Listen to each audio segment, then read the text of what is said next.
আসসালামু আলাইকুম। আর আজকে হচ্ছে অনেকটা লেট হয়ে গেল, but let is better then never একটা কথাও রয়েছে। বাট যতটুকু লেট হয়েছে ক্লাসের আগে ততটুকুই আজকে ক্লাসে এনেছি।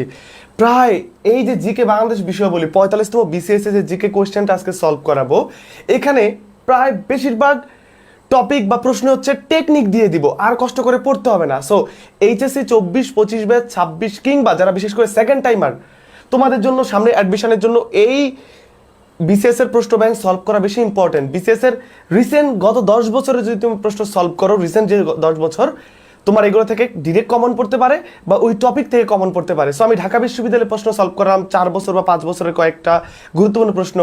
এখন বিসিএস এর সামনে জাহাঙ্গীরনগরের প্লাস রাজশাহী বা অন্যান্য বিশ্ববিদ্যালয়ের প্রশ্ন সলভ করবো। সো আজকে ক্লাসটা একটু লেট হয়ে গেছে, অত্যন্ত দুঃখিত। যেই দেখছো, যখনই দেখছো, আমাদের দ্রুত শুরু করতে হবে। সবার আগে 1 নাম্বার কাজ হচ্ছে সবাই এই পোস্টে একটা রিয়েক্ট দিয়ে ফেলো। দেওয়ার পর এই ক্লাসটা সবাই এনশিওর করো নিজের আইডিতে একটা শেয়ার করেছো। আইডিতে শেয়ার করে কমেন্টে ডান লিখে জানাও কারা কারা শেয়ার করেছো, আমি দেখতে চাই। অ্যান্ড সবাই মোস্ট ইম্পর্টেন্টলি কমেন্টে লিখো @HIGHLIGHT। হাইলাইটটা ছোট হাতের হবে, এটা LIGHT, অ্যান্ড এটা একসাথে হবে, এটা লিখে দাও। আর যত পারো বন্ধু মেনশন দাও। তোমরা যদি একটু দ্রুত আগামী 1 মিনিটের মধ্যে কাজগুলো করে দাও, শেয়ার আর মেনশনটা, রিয়েক্টটা, আমি কিন্তু যথারীতি সবাই যুক্ত হয়ে গেলে শুরু করে দিতে পারবো। সো তোমাদের পাশাপাশি আমিও শেয়ার করে দেই, আমি কেন লেট করব। সো আজকে দেখতে পাচ্ছ যে কোনটা নিয়ে আলোচনা করব।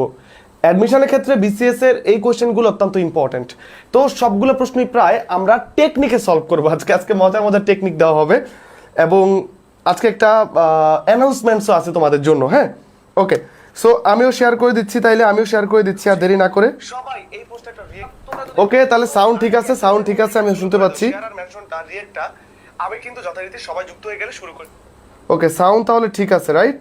সাউন্ড ঠিক আছে। ওকে, তোমরা একটু কাইন্ডলি শেয়ারটা করে দাও, মেনশনটা করে দাও, ঠিক আছে?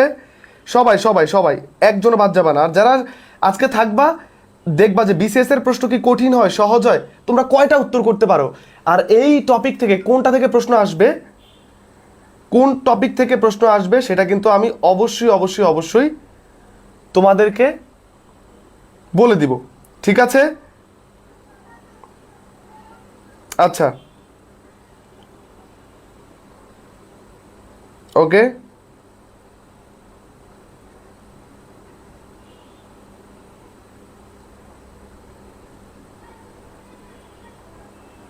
ওকে, দেখি দেখি দেখি কারা কারা যুক্ত হয়েছো।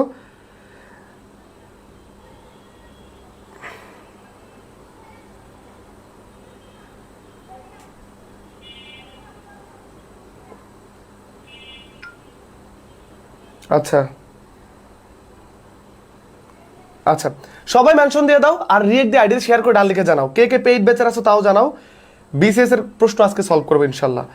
তো আমিও যথারীতি ক্লাসটা শেয়ার করে দিলাম ডেতে, যাতে একটু লেট হওয়ার কারণে স্টুডেন্টরা অনেকে ভাববে যে ভাইয়া হয়তো আজকে ক্লাস করাবে না, বাট শেয়ার করে দিলাম, ঠিক আছে?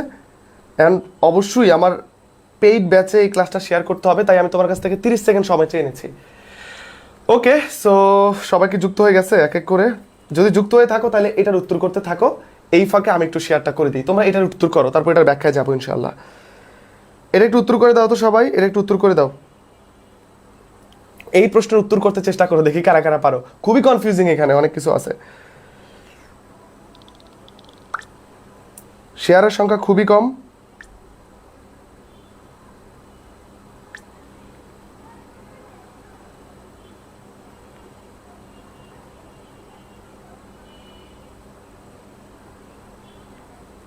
ওকে, তোমরা উত্তর করো, এই ফাঁকে আমি একটু শেয়ারটা করে দিই।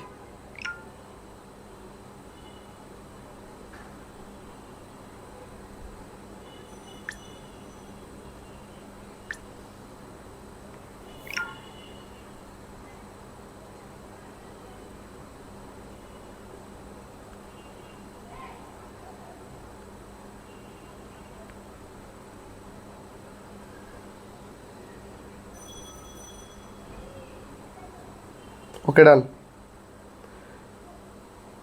আচ্ছা, তোমাদের উত্তরগুলো একটু মিলিয়ে নিব, কার কি উত্তর দিচ্ছ একটু মিলিয়ে নিতে চাচ্ছি।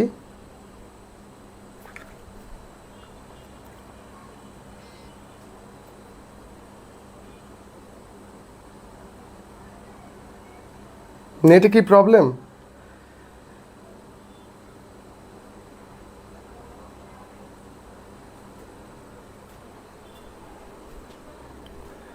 আচ্ছা, সবাই তাহলে যুক্ত হয়ে গেছে অলরেডি।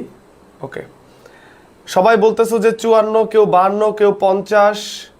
দেখি কার উত্তরটা সঠিক।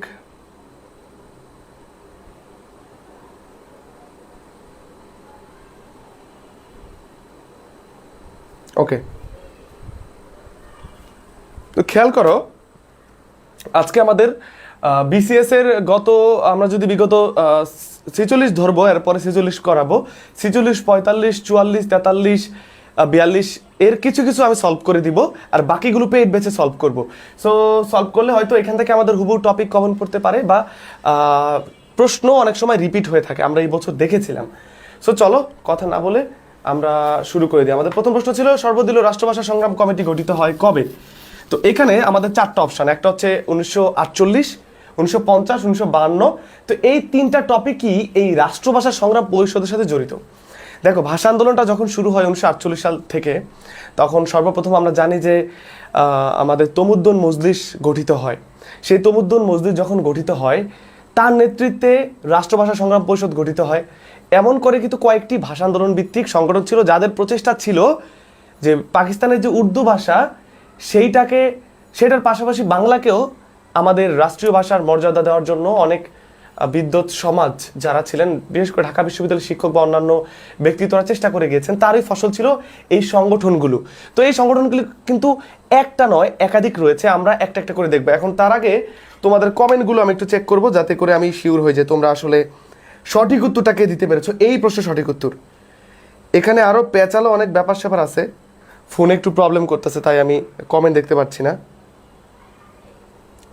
ফোনে প্রবলেমের জন্য কমেন্ট দেখতে পাচ্ছি না। ওকে, আচ্ছা, ওকে ওকে ওকে ওকে যারা এখনো রিয়েক্ট আর শেয়ার দাও না আইডিতে, ফ্রেন্ডদেরকে মেনশন দিচ্ছ না, ফ্রেন্ডদেরকে একটু মেনশন দিয়ে দাও। যারা যারা আসো, 5 জন, 2 জন, 3 জন, যারা এই ক্লাসগুলো করতে আগ্রহী, টেনে নিয়ে আসো। ওকে, সবাই বলতেছো যে 1948 হবে, কেউ বলতেছো 1950 হবে। এই দুটার মধ্যে বেশি। এখন খেয়াল করে দেখো, এই স্লাইডটা খেয়াল করে দেখো, আর কিচ্ছু লাগবে না, এই স্লাইডটা তোমার জন্য যথেষ্ট। দেখো, ভাষা আন্দোলন ভিত্তিক বিভিন্ন সংগঠনগুলো, এই যে রাষ্ট্রভাষা সংগ্রাম পরিষদ, এই নামে 5টা থেকে 6টা সংগঠন আছে। এগুলোর মধ্যে ডিফারেন্স কি, কোনটা আগে হয়েছে, কোনটা পরে হয়েছে, কোনটা কোন প্রেক্ষাপটে হয়েছে, ওই ব্যাপারটা না জানলে কিন্তু তোমরা বা আপনারা এটা বুঝবেন না। দেখেন, যখন 1947 সালে ওকে 47 সালে যখন দেশ ভাগ হয়, পাকিস্তানের প্রথম গণপরিষদে আমরা উত্থাপন করি যে উর্দুর পাশাপাশি বাংলাকেও রাষ্ট্রভাষা করতে হবে। সভাপতি পাকিস্তানিরা নাকচ করে দেয়, সেই ইতিহাস আমাদের বরাবরই জানা। এরপর আমাদের ঢাকা বিশ্ববিদ্যালয়ের একজন তরুণ অধ্যাপক, নামটা যদি কেউ জানো আমাকে দেখি বলো তো, ওই অধ্যাপকের নাম কি? তার নেতৃত্বে এই তমুদ্দুন মজলিস 1 সেপ্টেম্বর 1947 সালে গড়ে ওঠে, এবং নামটা এখানে দেওয়া আছে, অধ্যাপক আবুল কাশেম। ঠিক আছে, তো তারা কিন্তু এই তমুদ্দুন মজলিস, ভাষা আন্দোলন ভিত্তিক সর্বপ্রথম সংগঠন কিন্তু এই তমুদ্দুন মজলিস তিনি গড়ে তোলেন। এটা কিন্তু একটা সাংস্কৃতিক সংগঠন, এটাও মাথায় রাখতে হবে।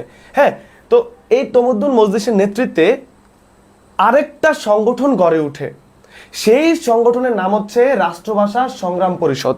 তাহলে যদি আসে রাষ্ট্রভাষা সংগ্রাম পরিষদ কোনটির নেতৃত্বে গড়ে ওঠে, তোমরা ভাবা যে রাষ্ট্রভাষা সংগ্রাম পরিষদ হয়তো কিছু ব্যক্তির মাধ্যমে গড়ে ওঠে, অবশ্যই, কিন্তু তারা ছিলেন এই তমুদ্দুন মজলিস এর অংশীজন বা এর অন্তর্ভুক্ত। তাইলে ভাই প্রথম কথা, এখন এখানে আবার কোন কোন বইয়ে দেখবা যে 2 সেপ্টেম্বর, কনফিউশন দূর করতে হবে।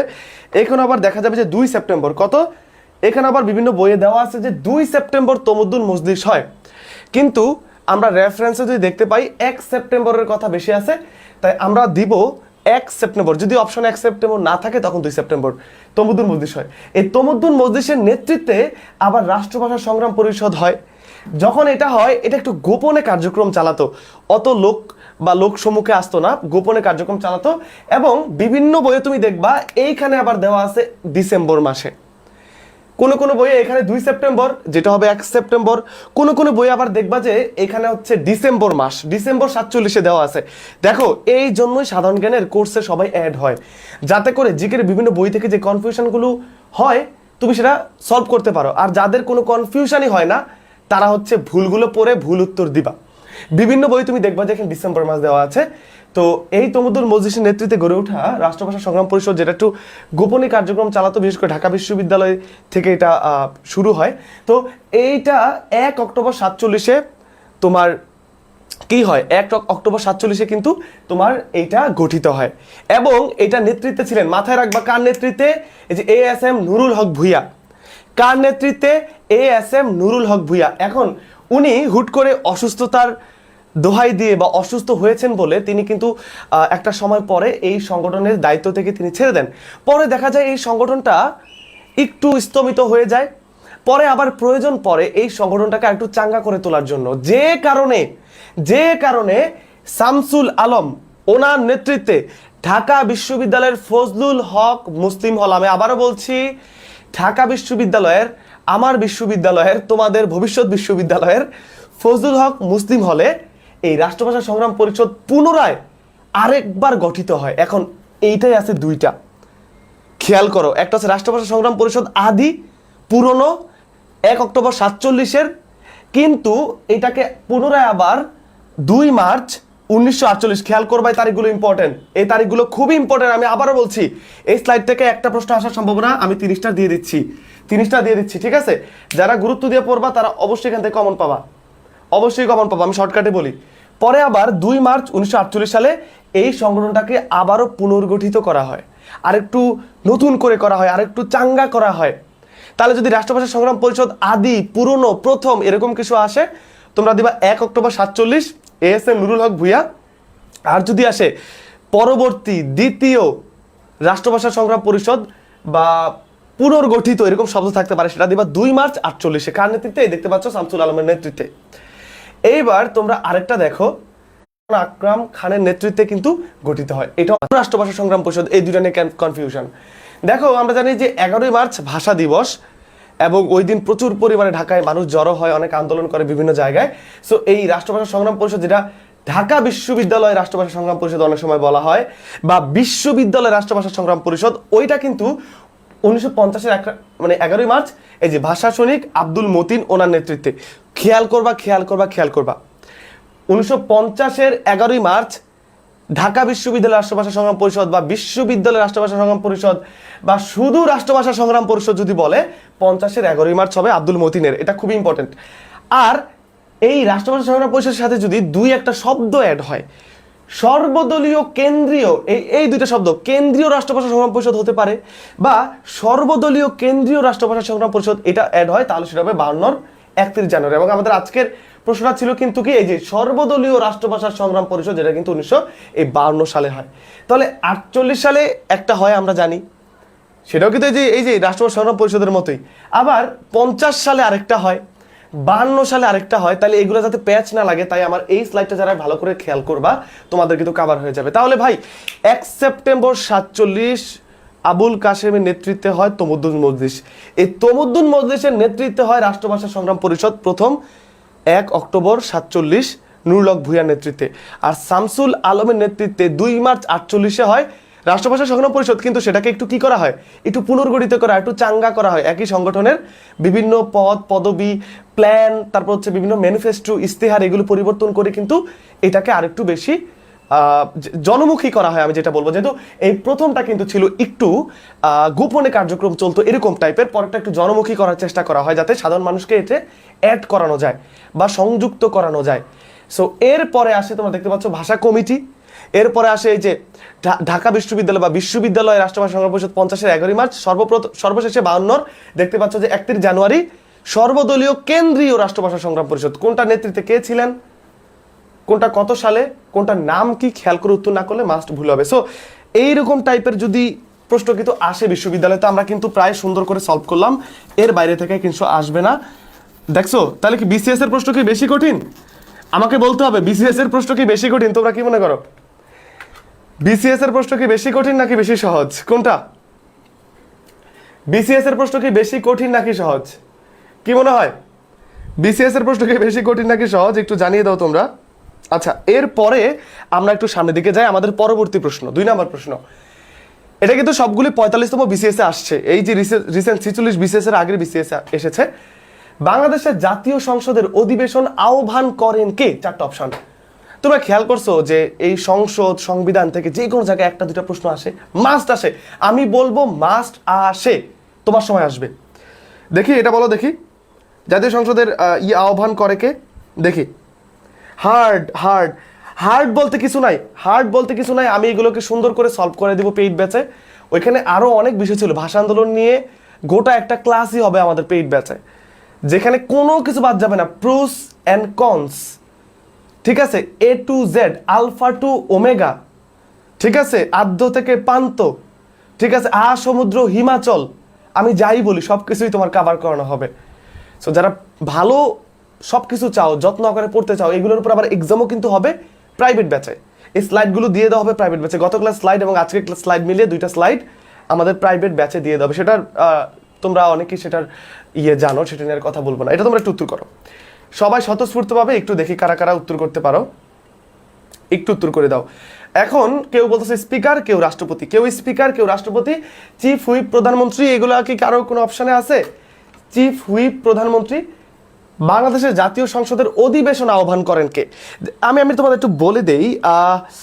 আমরা গত 2-1 ক্লাস আগে আমাদের পেইড ব্যাচে, যেটা আমাদের সিক্রেট ব্যাচ, সেটাতে আমরা পড়িয়েছিলাম যখন একটা দেশের বাংলাদেশের নির্বাচন হয়, ওই নির্বাচনের আমাদের সংবিধান কর্তৃক স্বীকৃত নির্বাচন যখন ফলাফল হয় বা নির্বাচনে কোনো দল জয়ী হয়, তারপরের 30 দিনের মধ্যে, কতদিন? 30 দিনের মধ্যে অধিবেশন আহ্বান করতে হয়, বা অধিবেশন বা সংসদ আহ্বান করতে হয়। সেটা কিন্তু 30 দিনের মধ্যে, এটা মাথায় রাখবা।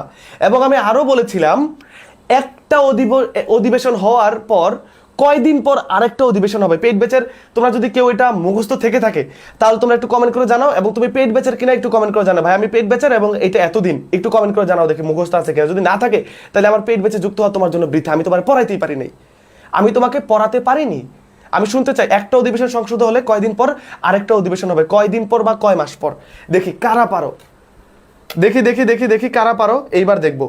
হ্যাঁ, তো তোমাদের এই প্রশ্নের উত্তর হবে যে রাষ্ট্রপতি। এখন রাষ্ট্রপতি সহ বাকি কাদের কোন দায়িত্ব, আমরা এ টু জেড আমরা এই স্লাইডটা, এই প্রশ্নের পর অনেক ব্যাখ্যা দেখবো আজকে, যেগুলো তোমরা হয়তো সংসদ নিয়ে জানো না, সংবিধান নিয়ে হয়তো জানো না, বা তোমাদের বিভিন্ন বই নেই, দেখো আমরা সেগুলো সলভ করে দিচ্ছি ইনশাল্লাহ। এই তো পেইড ব্যাচের কারা আছো এবং কয়দিন একটু জানিয়ে দিও। যেমন নাজিফা তাসনিম সারা বলছে ভাইয়া 60 দিন আমি পেইড ব্যাচের, 60 দিন বা 2 মাস প্রান্ত পেইড ব্যাচের। আব্দুল আহাদ পেইড ব্যাচের, ফাতমা নূর পেইড ব্যাচের, তোমাদের নামগুলো মুখস্থ আছে, এবং নাসরিনারা পেইড ব্যাচের তোমার নাম মুখস্থ আছে। সো ওরা কিন্তু এটা জানে, আইসা সিদ্দিকা পেইড ব্যাচের, ওরা কিন্তু জানে যে কয়দিন পর একটা অধিবেশন পর একটা অধিবেশন, আর তুমি সেগুলো জানো না কারণ তুমি পেইড ব্যাচে যুক্ত হওনি। সো ওরা কিন্তু একটু অ্যাডভান্সড, এগিয়ে আছে। জিকেতে যদি ঢাকা বিশ্ববিদ্যালয় সব বিভিন্ন বিশ্ববিদ্যালয়ে 95% মার্কস রাখা যায়, দ্যাটস গ্রেট। একজন লিখছে আব্দুল আল জিশান 90 দিন, ভুল। 90 দিনে হচ্ছে 2টা বিষয়। কি বিষয়? 1 নাম্বার 90 দিন আমাদের সংবিধান অনুযায়ী 90 দিনে 2টা বিষয় আছে। একটা হচ্ছে কোনো সংসদ সদস্য যদি তোমার 90 দিন কোনো অনুমতি ছাড়া অনুপস্থিত থাকে, তাহলে তার সংসদের যে পদ সেটা বাতিল হয়ে যাবে, নতুন নির্বাচন হয়ে এখানে আরেকজন এমপি হবে, সে বাদ। 90 দিনের মধ্যে, ধরো সে 90 দিনের মধ্যে সংসদকে বা না জানিয়ে, স্পিকার বা বিভিন্ন সংশ্লিষ্টদের না জানিয়ে সে ঘুরতে চলে গেল, সংসদে আহ্বান করেছে, সে আসলো না সংসদের অধিবেশনে, তার পদ বাদ হয়ে যাবে 90 দিনের মধ্যে। বা 90 দিনের মধ্যে যদি সে শপথ গ্রহণ না করে, তার সংসদ পদ বাদ হয়ে যাবে। আর 120 দিন দিয়ে কি আছে? 120 দিন হচ্ছে জরুরি অবস্থা ঘোষণার সময়, সর্বোচ্চ 120 দিন। 120 দিনের মধ্যে পরে আর জরুরি অবস্থা থাকে না, 120 দিন সর্বোচ্চ, 4 মাস। সো এইগুলো কিন্তু পেইড ব্যাচে পড়িয়েছি। সো আমি তোমাদেরকে এখন একদম এ টু জেড বিভিন্ন বিষয়গুলো দেখিয়ে দেই, তোমরা যারা এগুলো জানতে না এ টু জেড জেনে যাবা। তবে এর চেয়ে আমি ভালো করে বলতেছি, পেইড ব্যাচের ক্লাস আরো প্রিমিয়াম হয়, তোমরা এগুলো মিস করবে না। দেখো জাতীয় সংসদ সংশ্লিষ্ট যারা ব্যক্তিত্ব রয়েছে কার কি দায়িত্ব, প্লাস আরো বিষয় আমরা দেখি। রাষ্ট্রপতির কাজ কি? জাতীয় সংসদের অধিবেশন আহ্বান করেন, যেটা আমাদের প্রশ্ন ছিল। অধিবেশন আহ্বান যে করতে পারে, সে আবার অধিবেশন মুলতবি করতে পারে। মুলতবি মানে হচ্ছে পোস্টপোন, বাতিল করতে পারে। আহ্বান করার পর সে বাতিলও করতে পারে এবং স্থগিত করতে পারে, মুলতবি, স্থগিত বা ভেঙে দেওয়ার এখতিয়ার রাখেন, সংসদ ভেঙে দেওয়ার এখতিয়ার রাখেন। সো এই সবগুলো দায়িত্ব কিন্তু রাষ্ট্রপতির, এটা খেয়াল করবা। স্পিকারের কাজ কি? জাতীয় সংসদ বা আইনসভার তিনি হচ্ছেন সভাপতি। তাহলে আমাদের জাতীয় সংসদের সভাপতিকে এই স্পিকার নিয়মিতভাবে অধিবেশন বিল উত্থাপন ও আলোচনার সুযোগ করে দেয়। ওই যে বলে না, মাননীয় স্পিকার আপনার সময় 5 মিনিট, এই 5 মিনিটের মধ্যে শেষ করবেন। ওই যে কথা বলার একটা ফর্মাল যে সুযোগটা করে দেয়, এটা কিন্তু স্পিকার তিনি করে দেন, রাইট?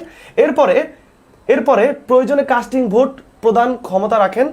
কাস্টিং ভোট প্রদানের ক্ষমতা কার? এটা কিন্তু বিগত সালে কয়েকবার, আমি আবারও বলছি, এই কাস্টিং ভোট প্রদান স্পিকারের ভোট, কাস্টিং ভোট কার ভোট? স্পিকারের ভোট, এটা বারবার আসে। কাস্টিং ভোট কার ভোট? আমি বিগত সালের প্রশ্ন অনেক সলভ করেছি, অনেক জবের প্রশ্ন, বিশ্ববিদ্যালয়ের প্রশ্ন, এই প্রশ্নটা বারবার আসে। কাস্টিং ভোট কার ভোট? স্পিকারের ভোট। স্পিকারের ভোটকে কি বলা হয়? কাস্টিং ভোট বলা হয়।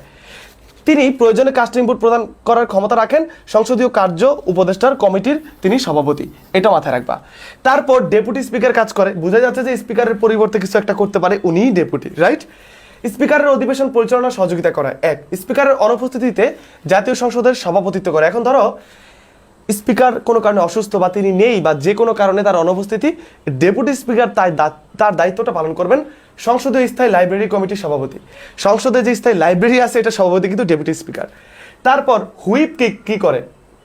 জাতীয় সংসদের সর্বাত্মক বিধি অনুযায়ী শৃঙ্খলা রক্ষা করে এবং হুইপ কিন্তু দলীয় ভাবমূর্তি, যে দল ক্ষমতায় থাকে সেই দলের শৃঙ্খলা বিশেষ করে সে বজায় রাখে। হুইপ, চিফ হুইপ থাকে, তার আন্ডারে কিছু হুইপও থাকে। আমরা জানি মাশরাফি একজন হুইপ ছিলেন বা এরকম হুইপ অনেকে ছিলেন, এখন সেই পদগুলো কিন্তু শূন্য, এখন কিন্তু সেই পদ খালি আছে। আর প্রধানমন্ত্রী হচ্ছে জাতীয় সংসদের নেতা, জাতীয় সংসদের নেতাকে প্রধানমন্ত্রী। তাহলে কার কোন কাজ আমরা একটা স্লাইডে ডান করে ফেললাম। এই স্লাইডগুলো পেইড ব্যাচে সুন্দর করে দিয়ে দেওয়া হবে। যারা পেইড ব্যাচে যুক্ত হও নাই, আমি বলবো এখন 50% ডিসকাউন্ট চলে, একদমই মিস করো না। আর আজকে পেইড ব্যাচে একটা আপডেট এসেছে, অনেকে শুনে একটু কাঁদবা হয়তো, বাট শুনতে হবে, একটু ওয়েট করো। এরপর তোমরা একটা প্রশ্ন উত্তর করো দেখি, জাতীয় সংসদ ভবনে দর্শকের আসন কয়টা? কয়েকদিন আগে গিয়ে দেখলাম পোলাপান সিগারেট খাচ্ছে, বিড়ি খাচ্ছে। জাতীয় সংসদের পিছনে যে লেক, যেটাকে বলা হয় ক্রিসেন্ট লেক, সেই ক্রিসেন্টে গোসল করছে কেউ। হাঁস, মুরগি, গরু, ছাগল, শাড়ি, ফ্যান, এয়ার কুলার, মাছ, ডিম সব কিছু চুরি করে নিয়ে আসছে, যেটা অবশ্যই খারাপ, অবশ্যই এটা আসলে ন্যায়সঙ্গত না। কিন্তু আমরা শ্রীলঙ্কায় দেখেছি এটা, যখন কোনো সরকারের পতন হয়, যারা স্বাভাবিক জনগণের আন্দোলনরত ছিল তারা সেখানে গিয়ে উদযাপন করে, ঠিক আছে? তো জাতীয় সংসদে আমরা জানি 300 আসন হচ্ছে নির্বাচন করে হয়, আর 50টি আসন সেটাও নির্বাচন করে হয়। কিভাবে হয় আমি বলবো। নারীদের জন্য সংরক্ষিত আসন, যেটা আমাদের সংবিধানের 17তম সংশোধনীতে স্পষ্টভাবে বলা আছে যে আগামী 25 বছর নারীদের যে সংরক্ষিত 50টি আসন সেটি থাকবে, কেউ চেঞ্জ করতে পারবে না। এটা মাথায় রেখো, 17তম সংশোধনীর যে ব্যাপারটা। তো জাতীয় সংসদে এই 350টি আসনের বাইরে আরো আসন আছে, যেগুলো অনেকে আমরা জানি না। দর্শকেরও আসন আছে কয়টা? একটু কমেন্ট করে দেখি, কারা কারা যাইতে চাও সেই দর্শকের আসনে, তাও আমাকে একটু জানাও দেখি। আমাদের পেইড ব্যাচে কিন্তু আমরা এই প্রশ্ন সলভ করাবো না, আমরা টপিক ধরে ধরে A to Z শেষ করে দিব। টপিক ধরবো, টপিকগুলো শেষ করে দিব, টপিক ধরে পড়বো, পরে এমসিকিউ সলভ, পরে ওইটার উপরে এক্সাম থাকে, মডেল টেস্ট থাকবে। এমসিকিউ সলভ করাচ্ছি জাস্ট তোমাদেরকে একটু দেখাতে যে কোন টাইপের প্রশ্ন বিশ্ববিদ্যালয়ে আসবে, এই বিসিএস এর প্রশ্ন বিশ্ববিদ্যালয়ে আসে। আচ্ছা বলো, আমাদের দর্শকদের জন্য আসন কয়টি? আমরা যারা দর্শক তাদের আসন কয়টি? 430 যারা দিয়েছো তাদের উত্তরটি দ্ব্যর্থহীনভাবে সঠিক, 430টি। এখন দেখো আমরা পুরো ব্যাখ্যাটা দেখব, কয়টা আসন আছে। জাতীয় সংসদ ভবনে সংসদ সদস্যের জন্য আসন 354টি, অতিথি আসন হচ্ছে 56টি, কর্মকর্তা আসন হচ্ছে 41টি, সাংবাদিকের 80টি এবং দর্শকদের জন্য 430টি। এইটা কিন্তু পরীক্ষা আসবে, এইটা পরীক্ষা আসতে পারে। দর্শকদের জন্য আসন কয়টি আমি বাকিগুলো অত বেশি দেখিনি, তবে দেখেছি 430টি আসার সম্ভাবনা আছে। এবং আমি তোমাদের হলপ করে বলে দিই, জাতীয় সংসদ এবং সংবিধান এই দুইটা থেকে যদি তোমরা আগামী কোনো অ্যাডমিশনের প্রশ্ন না পাও, আমারে ধৈর্য, তোমরা এরকম সুন্দর ইনশাল্লাহ মার্কা যেই সাজেশনগুলো থাকে, সিক্রেট যে সাজেশন থাকবে বিশ্ববিদ্যালয়ের পরীক্ষার 10 দিন বা 15 দিন আগে সিক্রেট সাজেশন কিন্তু আমার পেইড ব্যাচে আমি দিয়ে দিই। ওইটা সিক্রেট থাকে, ওরা ওইটা থেকে ভালো কমন পায়। কমন পাওয়ার পর সেই ভিডিওটা কিন্তু আমার পেজ আমি আপলোড করে দিই। সো তোমরা পেইড ব্যাচে এটা মিস করো না। আচ্ছা তাহলে কি পুরোটা ডান? সব কিছু আসতে ডান। 430টা আসন কারা দিয়েছিল, কারটা সঠিক হয়েছে বলো? কারটা ভুল হয়েছে এটা আমার জানাও তো, কারটা ভুল হয়েছে? 430টা আসন সঠিক। আচ্ছা এইবার জাতীয় সংসদ নিয়ে টুকিটাকি কিছু বিষয় জানবো, অনেক বিষয় জানার আছে। জাতীয় সংসদ, এটার ইংরেজি নাম হচ্ছে হাউস অব দ্য নেশন। তোমরা আমাকে বলো তো, গণপ্রজাতন্ত্রী বাংলাদেশ এইটার ইংরেজি নাম কি? গণপ্রজাতন্ত্রী বাংলাদেশ এইটার ইংরেজি নাম কি? কমেন্ট করে জানাও। এটাও কিন্তু পরীক্ষায় বারবার বারংবার আসে, আচ্ছা, বাংলাদেশের ইংরেজি নাম কি, এটা আসে। আচ্ছা, জাতীয় সংসদ হচ্ছে হাউস অফ দ্য নেশন। সংবিধানের 65 নম্বর অনুচ্ছেদে জাতীয় সংসদের কথা উল্লেখ আছে এবং এর আইনসভা হচ্ছে, জাতীয় সংসদ হচ্ছে এক কক্ষ বিশিষ্ট, যেটাকে বলা হয় ইউনিক্যামেরাল। এই শব্দটা মাথায় রাখো, ইউনিক্যামেরাল। আসতে পারে আমাদের জাতীয় সংসদ কি রকম, ইউনিক্যামেরাল দেখলে বলবে এটা আবার কি রে ভাই ইউনিক্যামেরাল, এক কক্ষ বিশিষ্ট, একদিকে ক্যামেরা থাকে এরকম কিছু বোঝাচ্ছে, একদিকে দৃষ্টি থাকে, এক কক্ষ বিশিষ্ট। ঠিক আছে, যে সংসদের মেয়াদ 5 বছর, কারণ 5 বছর পর পর সরকার চেঞ্জ হয়, নির্বাচন হয়, তারপর তোমার সংসদ পরিবর্তিত হয়। জাতীয় সংসদের প্রতীক হচ্ছে শাপলা, খেয়াল রেখো। এর স্থপতি লুই আইকান, যিনি কিন্তু এস্তোনিয়ার বংশোদ্ভূত মার্কিন নাগরিক। এস্তোনিয়ায় তার জন্ম ছিল, এস্তোনিয়ার রাজধানী হচ্ছে তাল্লিন, কিন্তু তিনি নাগরিকত্ব লাভ করেছেন কিন্তু মার্কিন, মানে হচ্ছে যুক্তরাষ্ট্রের, আমরা জানি। এর সহকারী ছিলেন মাজারুল ইসলাম। এর আয়তন 215 একর বা 9 তলা বিশিষ্ট, এটা ইম্পর্টেন্ট। আমাদের জাতীয় সংসদ কিন্তু 9 তলা বিশিষ্ট। ক্রিসেন্ট লেক, আমি যদি তোমাদের ছবিটা দেখাতে পারতাম, যে পোলাপান গোসল গোসল করতে, তোমরা হয়তো দেখছো ফেসবুকে। জাতীয় সংসদ ভবনের পাশের লেকটা হচ্ছে ক্রিসেন্ট লেক। ওই তোমরা ওইখানে গোসল করছো, ছবি দেখছো, হাহা দিছো, কিন্তু ওইটার নাম যে ক্রিসেন্ট লেক, ওইটা একটু পড়লেই তো জিকেটা কমন পড়তো। ফেসবুকে ট্রল না করে পাশাপাশি একটু পড়বা কি হচ্ছে। আচ্ছা, সংসদের সম্মতি ছাড়া কোনো যুদ্ধ ঘোষণা করা যায় না বা দেশ কোনো যুদ্ধে অংশগ্রহণ করতে পারে না, এইটাও বিগত সালে এসেছে। তাহলে আমি বলতে পারি বিগত সালে এইটা এসেছে, এইটা এসেছে, এইটা এসেছে, এইটা এসেছে, এইটা এসেছে। এই প্রশ্নগুলো বিগত সালে বারবার এসেছে, আসে, একাধিকবার আসে। সো আমি তোমাদের 5 সেকেন্ড সময় দিলাম, এই স্লাইডটা পড়ে ফেলো, কোনো সমস্যা নাই, স্লাইডটা পড়ে ফেলো। আর যারা যারা আমার বারবার বলতে হয়, তোমরা শেয়ার করো না বলি তো বারবার বলতে হয়, সর্বোচ্চ শেয়ারকারীরা কিন্তু কি বলবো, সর্বনিম্ন টাকা দিয়ে, আমি সর্বোচ্চ যারা শেয়ার করে বিভিন্ন গ্রুপে, নিজের আইডিতে ফ্রেন্ডদেরকে শেয়ার করে, বেশি মেনশন করে স্ক্রিনশট দেয়, শেয়ারগুলো স্ক্রিনশট দিয়ে আমার পেজে দেয়। গতকাল আমি একজনকে অ্যাড করেছি, কাকে অ্যাড করেছি তুমি একটু কমেন্ট করে জানাই দাও। আর বাকিদেরকে বলেছি যারা বেশি বেশি শেয়ার করেছে, তোমরা কত টাকা দিয়ে কোর্সে অ্যাড হতে পারবা, আমি সেই অফারটা করে দিই। সো তোমরা কিন্তু যারা শেয়ার করো, বেশি বেশি মেনশন করো, পোস্টে রিয়েক্ট দাও, তোমরা কিন্তু এই বিগ অফারটা পেতে পারো। সো আজকেও সেই সুযোগ আছে, একজনকে দেখে দেখে আগামী 1 মিনিটের মধ্যে রিয়েক্ট দিয়ে না তাহলে রিয়েক্ট দিয়ে দাও, একটু আইডিতে শেয়ার করে রাখো। এই ক্লাসগুলো তোমার যে কোনো সময় আরেকবার দেখলে মনে থাকবে। দেখি দেখি দেখি, সবাই সবাই সবাই বন্ধুদেরকে মেনশন দিয়ে দাও। Okay, the people's Republic of Bangladesh, Fuad বলছে the people's Republic of Bangladesh. এই যে পূর্ণিতা বলছে দ্য রিপাবলিক অফ বাংলাদেশ না, দ্য পিপলস, পিপলসের পিপলের পরে অ্যাপোস্ট্রফি এস আছে, the people's Republic of Bangladesh. এটা হচ্ছে গণপ্রজাতন্ত্রী বাংলাদেশের ইংরেজি নাম। এগুলো আসে, পরীক্ষায় আসে। সাদিকা আফরিন লিখছে, পূর্ণিতা লিখছে, হ্যাঁ এইবার ঠিক আছে, এইবার ঠিক আছে মোটামুটি। ওকে ঠিক আছে, আচ্ছা ওকে, শেয়ার খুবই কম, শেয়ার খুবই কম। এইবার জাতীয় সংসদের আসন নিয়ে কথা বলবো, এটা বারবার আসছে। জাতীয় সংসদের 300 নম্বর আসন কি, সেটা হচ্ছে বান্দরবানে। 1 নম্বর আসন সেই পঞ্চগড়ে, উপরে পঞ্চগড়, উত্তরে, দক্ষিণে বান্দরবান, ওইখানে হচ্ছে 300 নম্বর আসন, 300। এখন সর্বাধিক আসন কোন জেলায়?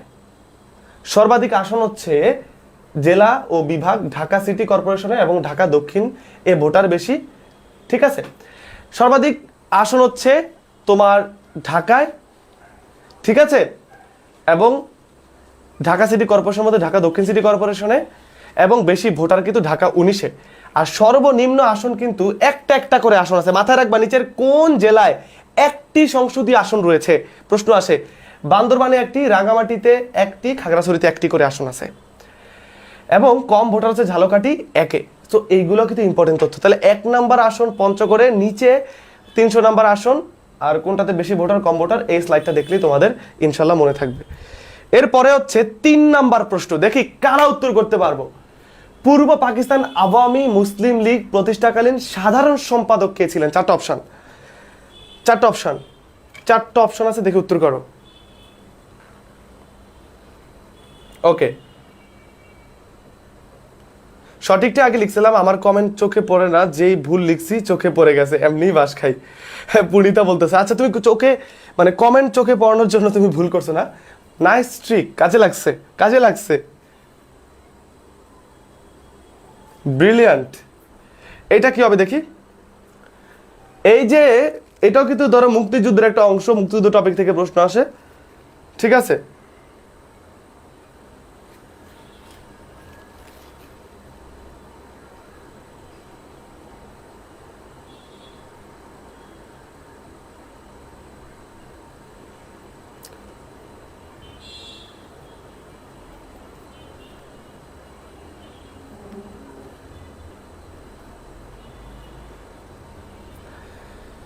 ওকে ওকে ওকে, কারা উত্তর দিয়েছো? সঠিক সঠিক সঠিক।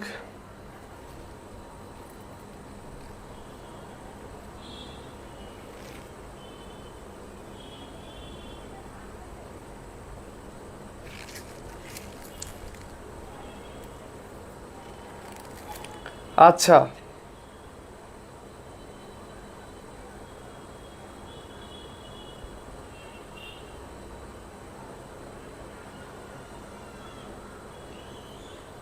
ওকে।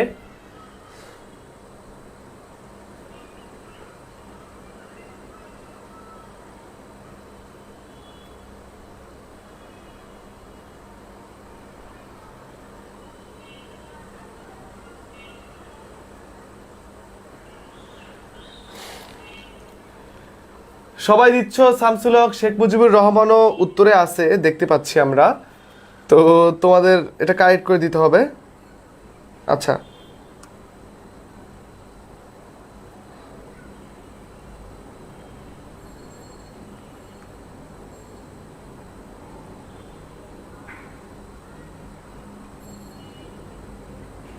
ওকে।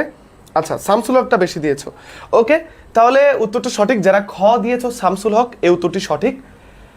যখন পূর্ব পাকিস্তান আওয়ামী মুসলিম লীগ প্রতিষ্ঠাকালীন সাধারণ সম্পাদক এই শামসুল হক ছিলেন কিন্তু সাধারণ সম্পাদক। তো তুমি খেয়াল করে দেখো, একটা ছিল মুসলিম লীগ, যেটা 1906 সালে মুসলমানদের স্বার্থ রক্ষায় কিন্তু মূলত আসলে প্রতিষ্ঠিত হয়। এটা একটা সংগঠন। কিন্তু 1949 সালের 23 জুন যেটা হয় সেটা হচ্ছে আওয়ামী মুসলিম লীগ, যেটা হয় আওয়ামী মুসলিম লীগ।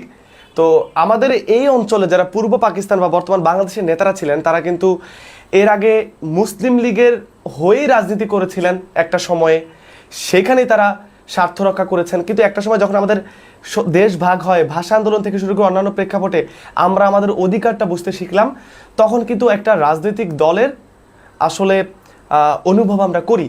সেই জায়গা থেকে আমাদের স্বতন্ত্র দল, এবং সেটাই হচ্ছে সেই আওয়ামী মুসলিম লীগ, যেটা কিন্তু এই যে বর্তমান যে আওয়ামী লীগ, এটারও মুসলিম শব্দটি বাদ দেওয়ার ইতিহাস রয়েছে, সেটাও আমরা দেখব, কোনো সমস্যা নেই। এখন খেয়াল করো তোমরা, বাংলাদেশের আওয়ামী লীগ আমরা দেখব। পূর্ব পাকিস্তানের প্রথম বিরোধী দল ছিল পূর্ব পাকিস্তান আওয়ামী মুসলিম লীগ। পূর্ব পাকিস্তান আওয়ামী মুসলিম লীগ গঠিত হয় 23 জুন 1949 সালে। তোমরা আমাকে একটু কমেন্ট করে জানাও তো, 23 জুন 1757 সালে কি হয়েছে? 23 জুন 1757 সালে কি হয়েছে, এটাও কিন্তু চলে আসতে পারে। তো এটা মাথায় রেখে 1949 সালে 23 জুন আওয়ামী মুসলিম লীগ প্রতিষ্ঠিত হয়। পূর্ব পাকিস্তান আওয়ামী মুসলিম লীগ কোথায় গঠিত? সেটা হচ্ছে ঢাকার KM দাস লেকের রোজ গার্ডেনে। এই রোজ গার্ডেনে এইটা অপশনে থাকে বেশিরভাগ। সো KM দাস লেকের রোড গার্ডেনে এক কর্মী সম্মেলনে কিন্তু এটা হয়। এবং কবে মুসলিম শব্দটি বাদ দেওয়া হয়, এখন দেখো, এখানে যদি 21 থেকে 23 অক্টোবর 55 সাল দেওয়া আছে, সেটা নিয়ে আমি একটু কথা বলতে চাই।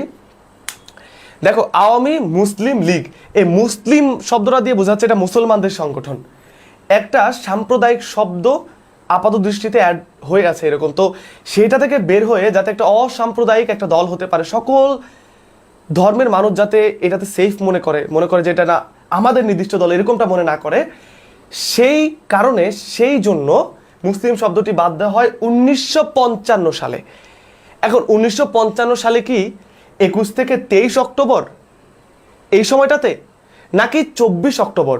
উত্তরটা বিভিন্ন বিশ্ববিদ্যালয় বা চাকরি পরীক্ষায় নেওয়া হয়, সেটা হচ্ছে 24 অক্টোবর। খেয়াল করবা কত অক্টোবর, আমি কনফিউশন দূর করে দেই। উত্তরটা হচ্ছে 24 অক্টোবর। উত্তরটা কি? উত্তরটা হচ্ছে 24 অক্টোবর। উত্তরটা হচ্ছে এই যে পলাশির যুদ্ধ, Palashi, the war of Plassey, Fuad, Tajuli, Tamanna, Tasnuba, Tamim, তারপর হচ্ছে তানভীর, নাসরিনারা, আয়েশা, আশা, মাইশা, তামিম, প্রাপ্তি, তাসতিম, ইমন, তানবিন, জেরিন থেকে শুরু করে মৌ, পৃথা, রীতি, আহাদ, তাসনুবা, সবাই মোটামুটি সঠিক উত্তর দিয়েছে। হ্যাঁ, পলাশির যুদ্ধ। সেটা নিয়ে আমাদের আলাদা ক্লাস হবে ইনশাল্লাহ পেট ব্যাচে, কোনো প্যারাই নাই। 1757 23 জুন, তাহলে ওটা পলাশি দিবস বা ঠিক আছে আওয়ামী লীগের তোমার কি প্রতিষ্ঠা দিবস হতে পারে। তাহলে এটা কি ক্লিয়ার?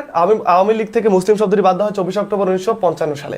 ক্লিয়ার? এটা একটু তোমরা মাথায় রেখো। হ্যাঁ, এটাও মাথায় রেখো, কমন পড়বে। এখন কে কোন দায়িত্বে ছিল এটা আমরা একটু জেনে নিব। সভাপতি ছিলেন মাওলানা আব্দুল হামিদ খান ভাসানী। নিঃসন্দেহে আওয়ামী লীগের যিনি সভাপতি ছিলেন মাওলানা আব্দুল হামিদ খান ভাসানী, সহসভাপতি ছিলেন কয়েকজন, আর সাধারণ সম্পাদক ছিল শামসুল হক, যেটা আমাদের আজকের প্রশ্ন ছিল, এবং বিশেষ করে মেডিকেলে এসেছিল এই প্রশ্নটা, এবং বিভিন্ন চাকরির পরীক্ষায় হর হামেশা বা অ্যাডমিশনে আসে। বঙ্গবন্ধু আওয়ামী মুসলিম লীগের যে প্রতিষ্ঠাকালীন তিনি কি ছিলেন? তিনি ছিলেন হচ্ছে জয়েন্ট সেক্রেটারি। কি ছিলেন? JOINT, joint SEC, joint secretary, যার বাংলা হচ্ছে যুগ্ম সম্পাদক। যার বাংলা হচ্ছে যুগ্ম সম্পাদক ছিলেন তিনি। শেখ মুজিবুর রহমান সহ এই যে খন্দকার মোস্তাক, AKM রফিকুল হোসেন, ওনারা তিনজন যুগ্ম সম্পাদক ছিলেন। তো বঙ্গবন্ধু তখন জেলে ছিলেন, কারাবন্দী ছিলেন, বাট তিনি কিন্তু যুগ্ম সম্পাদক ছিলেন, বা ইংলিশে আসলে এই জয়েন্ট সেক্রেটারি ছিলেন। এইটা আমাদের জানতে হবে। দেখো এইটাই। আর কোষাধ্যক্ষ ছিলেন ইয়ার মোহাম্মদ খান। সো এইগুলো থেকে প্রশ্ন আসতে পারে, এই সাধারণ সম্পাদকটা আসতে পারে, বঙ্গবন্ধুরটা আর সভাপতিটা, এই তিনটা আসার সম্ভাবনা খুব বেশি। ক্লিয়ার? ওকে, 4 নাম্বার প্রশ্নের উত্তর আমরা করি। প্রজাতন্ত্রের রাষ্ট্রভাষা বাংলা কথাটি সংবিধানের কোন অনুচ্ছেদে বলা হয়েছে? এইখানে আমাদের 4টা অপশন। বাংলা যে আমাদের রাষ্ট্রভাষা হবে, এইটা আমাদের সংবিধানের কয় নাম্বার অনুচ্ছেদে বলা আছে? সংবিধানের ক্লাস গত আমি 4টা পার্টে নিছি। যে সংবিধানের ক্লাস কোনো জায়গায় দেখবা একটা ক্লাস নেয়, আমি 4টা পার্ট। আগামীকালও আমাদের পেইড ব্যাচে একটা ক্লাস আছে রাত ঠিক 8:30টায়। কয়টায়? রাত ঠিক 8:30টায়। আমাদের লাস্ট পার্ট সংবিধানের আর 5টা স্লাইড বাকি আছে। ওই 5টা স্লাইডের পরে একটা বিশাল এক্সাম হবে আগামীকাল রাত 8:30-এ আমাদের প্রাইভেট গ্রুপে, ফ্রি ক্লাস না, সেটা হবে সংবিধানের 4 নাম্বার পার্টের ক্লাস। তুমি চিন্তা করে দেখো, একটা সংবিধানের ক্লাস আমি 4টা ভাগে নিছি, এইভাবে ভেঙে ভেঙে পড়াইছি। সো যারা এখনো অ্যাড হও নাই, পেইড ব্যাচে অ্যাড হওয়ার জন্য হোয়াটসঅ্যাপে আমার সাথে যোগাযোগ করতে পারো। হ্যাঁ, হোয়াটসঅ্যাপ নাম্বারটা একটু পরে দিতাম, তারপর দিয়ে দেই 01737767421। স্ক্রিনশট। সবাই নেট এবার ঠিক থাকবে আমি আশা করি। আচ্ছা, ওকে, নেট এবার ঠিক থাকবে আশা করছি। আচ্ছা, তো তোমরা ব্যাপারটা কি ক্লিয়ার কিনা বলো? এই নাম্বারে হোয়াটসঅ্যাপে নক দিলে আমি তোমাদের সাথে আমি নিজে যোগাযোগ করবো, আমি কথা বলবো। যারা এখনো মিস করছো, আগামীকালে পেইড ব্যাচের ক্লাসটা মিস করো না, এটা প্রাইভেট ক্লাস হবে গ্রুপে, সিক্রেট গ্রুপে। ওকে ওকে, তোমরা সবাই কি জানাচ্ছ এটার মধ্যে? তোমরা আমারে বলতেছো যে ভাইয়া এইটা হবে 3, কেউ 3, কেউ 4, কেউ 3 শিওর, কেউ বলতো অপশন বি আর 3 নাম্বার হবে। তোমরা কি মোটামুটি শিওর? ওটাকে গুগল থেকে সার্চ মারছো আবার? সাবধান সাবধান বাচ্চারা, কোনো 2 নাম্বার কাজ করবে না, কোনো আনফেয়ার মিন্স করবা না, নিজের সাথে ক্ষতি করবে না। ওকে, বি হবে। আচ্ছা, তাহলে একটা বিষয় খেয়াল করো, আমাদের সংবিধানের 2 নাম্বার অনুচ্ছেদে কি আছে? আমরা টেকনিক একটু পড়ি, খেয়াল করো। দেখো, আমাদের সংবিধানের ভাগ কিন্তু 11টা। অলরেডি আমার পেইড ব্যাচে পড়াইছে, যারা যুক্ত হয়ে গেলে ক্লাসটা করতে পারবা, ইজি। সংবিধানের ভাগ 11টা। 11টার হচ্ছে, আমরা শর্টকাটে মনে রাখার টেকনিক হচ্ছে প্র, রা, মৌ, নি, আ, বি, নি, ম, বাং, জ, সং, বি। এই প্র, রা, মৌ, নি, আ, বি এগুলো হচ্ছে ওই যে 11টা ভাগের প্রথম অক্ষর দিয়ে আমরা মনে রাখতে পারি। তাহলে আমাদের সংবিধানের 2 নাম্বার ভাগ হচ্ছে রাষ্ট্র পরিচালনার মূলনীতি। কি?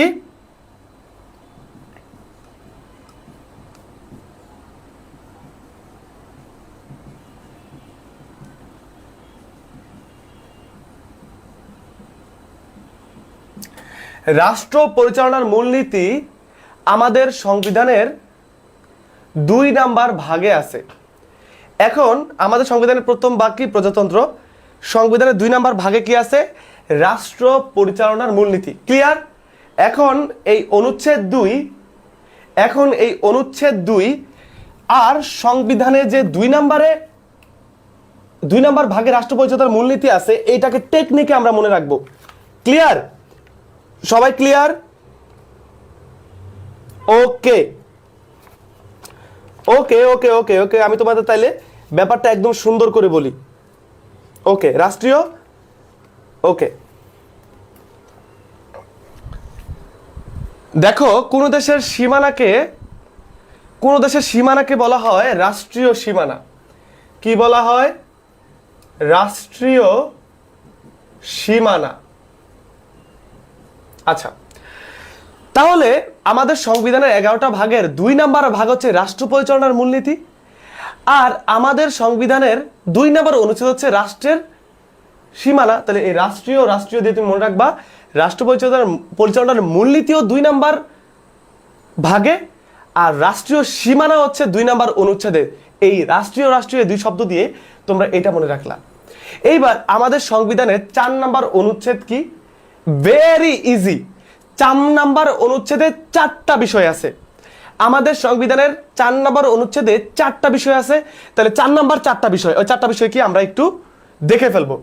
4টা বিষয় হচ্ছে আমাদের জাতীয় প্রতীক।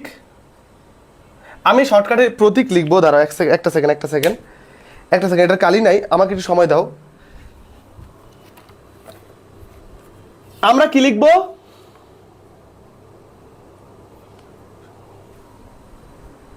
আচ্ছা,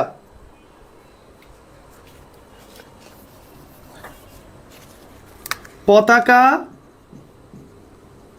প্রতীক, আচ্ছা পতাকা, প্রতীক, একটু সিরিয়ালটা মেনটেন করি। প্রতিকৃতি মানে মূর্তি বা বোঝায়, প্রতিকৃতি। আর হচ্ছে পতাকা, প্রতীক, প্রতিকৃতি। আর হচ্ছে আমাদের সঙ্গীত। ওকে, তাহলে ইটস ভেরি ক্লিয়ার। আমাদের সংবিধানের 4 নম্বর অনুচ্ছেদে 4টা বিষয় আছে। আমাদের সংবিধানের 4 নম্বর অনুচ্ছেদে 4টা বিষয় আছে। একটা হচ্ছে আমাদের রাষ্ট্রীয় বা জাতীয় পতাকা কি হবে সেটা। 2 নাম্বার আমাদের যে জাতীয় প্রতীকটা আছে, কারো কাছে কি 2 টাকার কয়েন আছে, কয়েনের পিছনে দেখবা শাপলা, ধান পাতা বেষ্টিত, উপরে তারকা, ওই যে চিহ্নটা প্রতীক, এটা আছে। আর প্রতিকৃতি মানে হচ্ছে বঙ্গবন্ধু শেখ মুজিবুর রহমানের যে প্রতিকৃতি ছবি, সেগুলো আমাদের সচিব, স্পিকার, প্রধানমন্ত্রী, রাষ্ট্রপতি থেকে শুরু করে বিদেশি দূতাবাস, বিভিন্ন সরকারি মন্ত্রণালয়ে বঙ্গবন্ধুর ছবি থাকবে। এইটা স্পষ্ট সংবিধানে বলা আছে এই 4 নম্বরে। আরেকটা আছে আমাদের জাতীয় সঙ্গীত কোনটা হবে সেটা। তাহলে সংবিধানের 4 নম্বর অনুচ্ছেদে 4টা বিষয় বলা আছে: প্রতীক, পতাকা, প্রতিকৃতি, সঙ্গীত। এখন এই যে প্রতিকৃতি, এইটা কি আমাদের এই 4 নম্বরে আবার 2টা ভাগ। একটা হচ্ছে অনুচ্ছেদ 4, আরেকটা হচ্ছে অনুচ্ছেদ 4-এর ক। 4 হচ্ছে এই 3টা, আর 4-এর ক হচ্ছে এই প্রতিকৃতিটা। এই ক হচ্ছে 4-এর প্রতিকৃতিতে একটা সাব ডিভিশন আর কি। তাহলে কি কথা ক্লিয়ার? তাহলে আমরা এই অনুচ্ছেদ টেকনিকে পড়লাম। এইবার অনুচ্ছেদ 5 অপশানে ছিল, ভাই এটা আরেকটা টেকনিক আমি দিয়ে দিব সুন্দর মতো। আমাদের এই যে এই 5-এ কি রাজধানী ঢাকা, 5-এ কি রাজধানী ঢাকার কথা উল্লেখ আছে। এটা আমি বারবার বলি। আমাদের এই যে ঢাকা বাংলার মানে ঢাকা এই পর্যন্ত মোট রাজধানী হয় 5 বার। ঢাকা এই পর্যন্ত মোট রাজধানী হয় 5 বার। সেই 1610 থেকে শুরু করে 1971-72 থেকে এই বর্তমানে ঢাকা এই পর্যন্ত রাজধানী হয় মোট 5 বার। সেই 5 বার কি বিষয়, এগুলো টেকনিকও আমি মনে রাখার ক্লাস আমি প্রাইভেট ব্যাচে দিব, বাট শর্টকাটে বলি। এই পর্যন্ত ঢাকা রাজধানী হবে 5 বার, সেটা আমাদের 5 নম্বর অনুচ্ছেদে বলা আছে। ব্যাস, তাহলে এই 3টা অনুচ্ছেদ আমরা টেকনিকে পড়লাম। এরকম আরো অনেক অনুচ্ছেদ আছে, যেগুলো 153টা অনুচ্ছেদ, যেগুলো পড়তে অনেকের মানে মুখস্থ থাকে না। আমি আমার প্রাইভেট ব্যাচে 2টা কাজ করবো: 1 ইম্পর্টেন্ট যেগুলো থেকে কমন পড়তে পারে দেখাই দিব, আর 2 টেকনিক দিয়ে দেবো এরকম সুন্দর করে। তাহলে কি এগুলো তোমরা ভুলবা জীবনে? এইটা কি তোমরা জীবনে ভুলবা? আমাকে জানাও টেকনিকটা কেমন লাগছে, আমাকে জানাও। আর 3 নাম্বার তো আমরা জানি যে আমাদের আজকের এই প্রশ্নের উত্তর রাষ্ট্রভাষা বাংলা, এটা 3 নম্বর অনুচ্ছেদে। বলো কেমন লাগছে, এটা কি আজীবন ভুলবা কিনা? এই যে ইয়ামিন হোসেন 1610, 1660, 1905, 47, 71 সুন্দর মতো দিয়ে দিছে। ওকে, এটা কি ভুলবা? তাইলে 4 নাম্বার হচ্ছে আমি এরকম টেকনিক্যাল বানাচ্ছি। 4টা বিষয় আছে: পতাকা, প্রতীক, প্রতিকৃতি, সঙ্গীত। এইটা মনে রাখলাম, আর আমাদেরকে হয়ে গেল। তাহলে অল ক্লিয়ার ডান। তোমরা এবার টেকনিকে মনে রাখবা। আমি আরো অনেক টেকনিক বানাচ্ছি এই অনুচ্ছেদের জন্য। অনেকে আমাকে রিকোয়েস্ট করেছে, ভাই অনুচ্ছেদ মনে থাকে না। ব্যাস, আমি বসে পড়ছি নোট খাতা নিয়ে, এরকম সুন্দর করে তোমাদের যাতে মনে থাকে, যাতে সবার মনে থাকে আর সহজ লাগে, এইভাবে আমি টেকনিক করে পেইড ব্যাচে সুন্দর মতো ক্লাস হবে। এগুলো ফ্রি ক্লাস হবে না, পেইড ব্যাচে হবে। এটাও মাথায় রেখো তোমরা। যারা মিস করছো, এখন 50% ডিসকাউন্ট থাকতে যদি ভর্তি হয়ে যাও, পরে আর আফসোস করতে হবে না, বেশি টাকা গুনতে হবে না। ঠিক আছে? যে একটা ক্লাসে 7 থেকে 8 মাস ক্লাস করতে পারবা। সকল বিশ্ববিদ্যালয়ে জিকে একবার টাকা পে করে হয়ে যাবে। এক্সাম ব্যাচ, মল টেস্ট ব্যাচ, আর কোনো কোর্স লাগবে না জিকের। সো যারা হোয়াটসঅ্যাপে যোগাযোগ করবে তোমরা পেয়ে যাবা। ওকে, ঠিক আছে ঠিক আছে ঠিক আছে। এরপরে 5 নাম্বার প্রশ্ন, ঐতিহাসিক 7 মার্চের ভাষণ সংবিধানের কোন তফসিলে আছে? এটা আমি কয়েকবার পেট বেচে পড়াইছি এবং ফ্রি ক্লাসও পড়াইছি।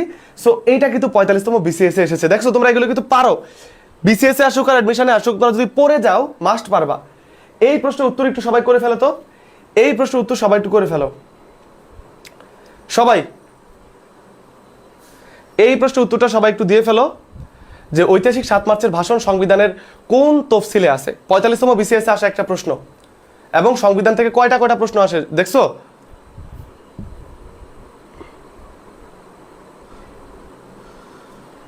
জানিয়ে দাও, ঐতিহাসিক 7 মার্চের ভাষণ সংবিধানের কোন তফসিলে বর্ণিত রয়েছে?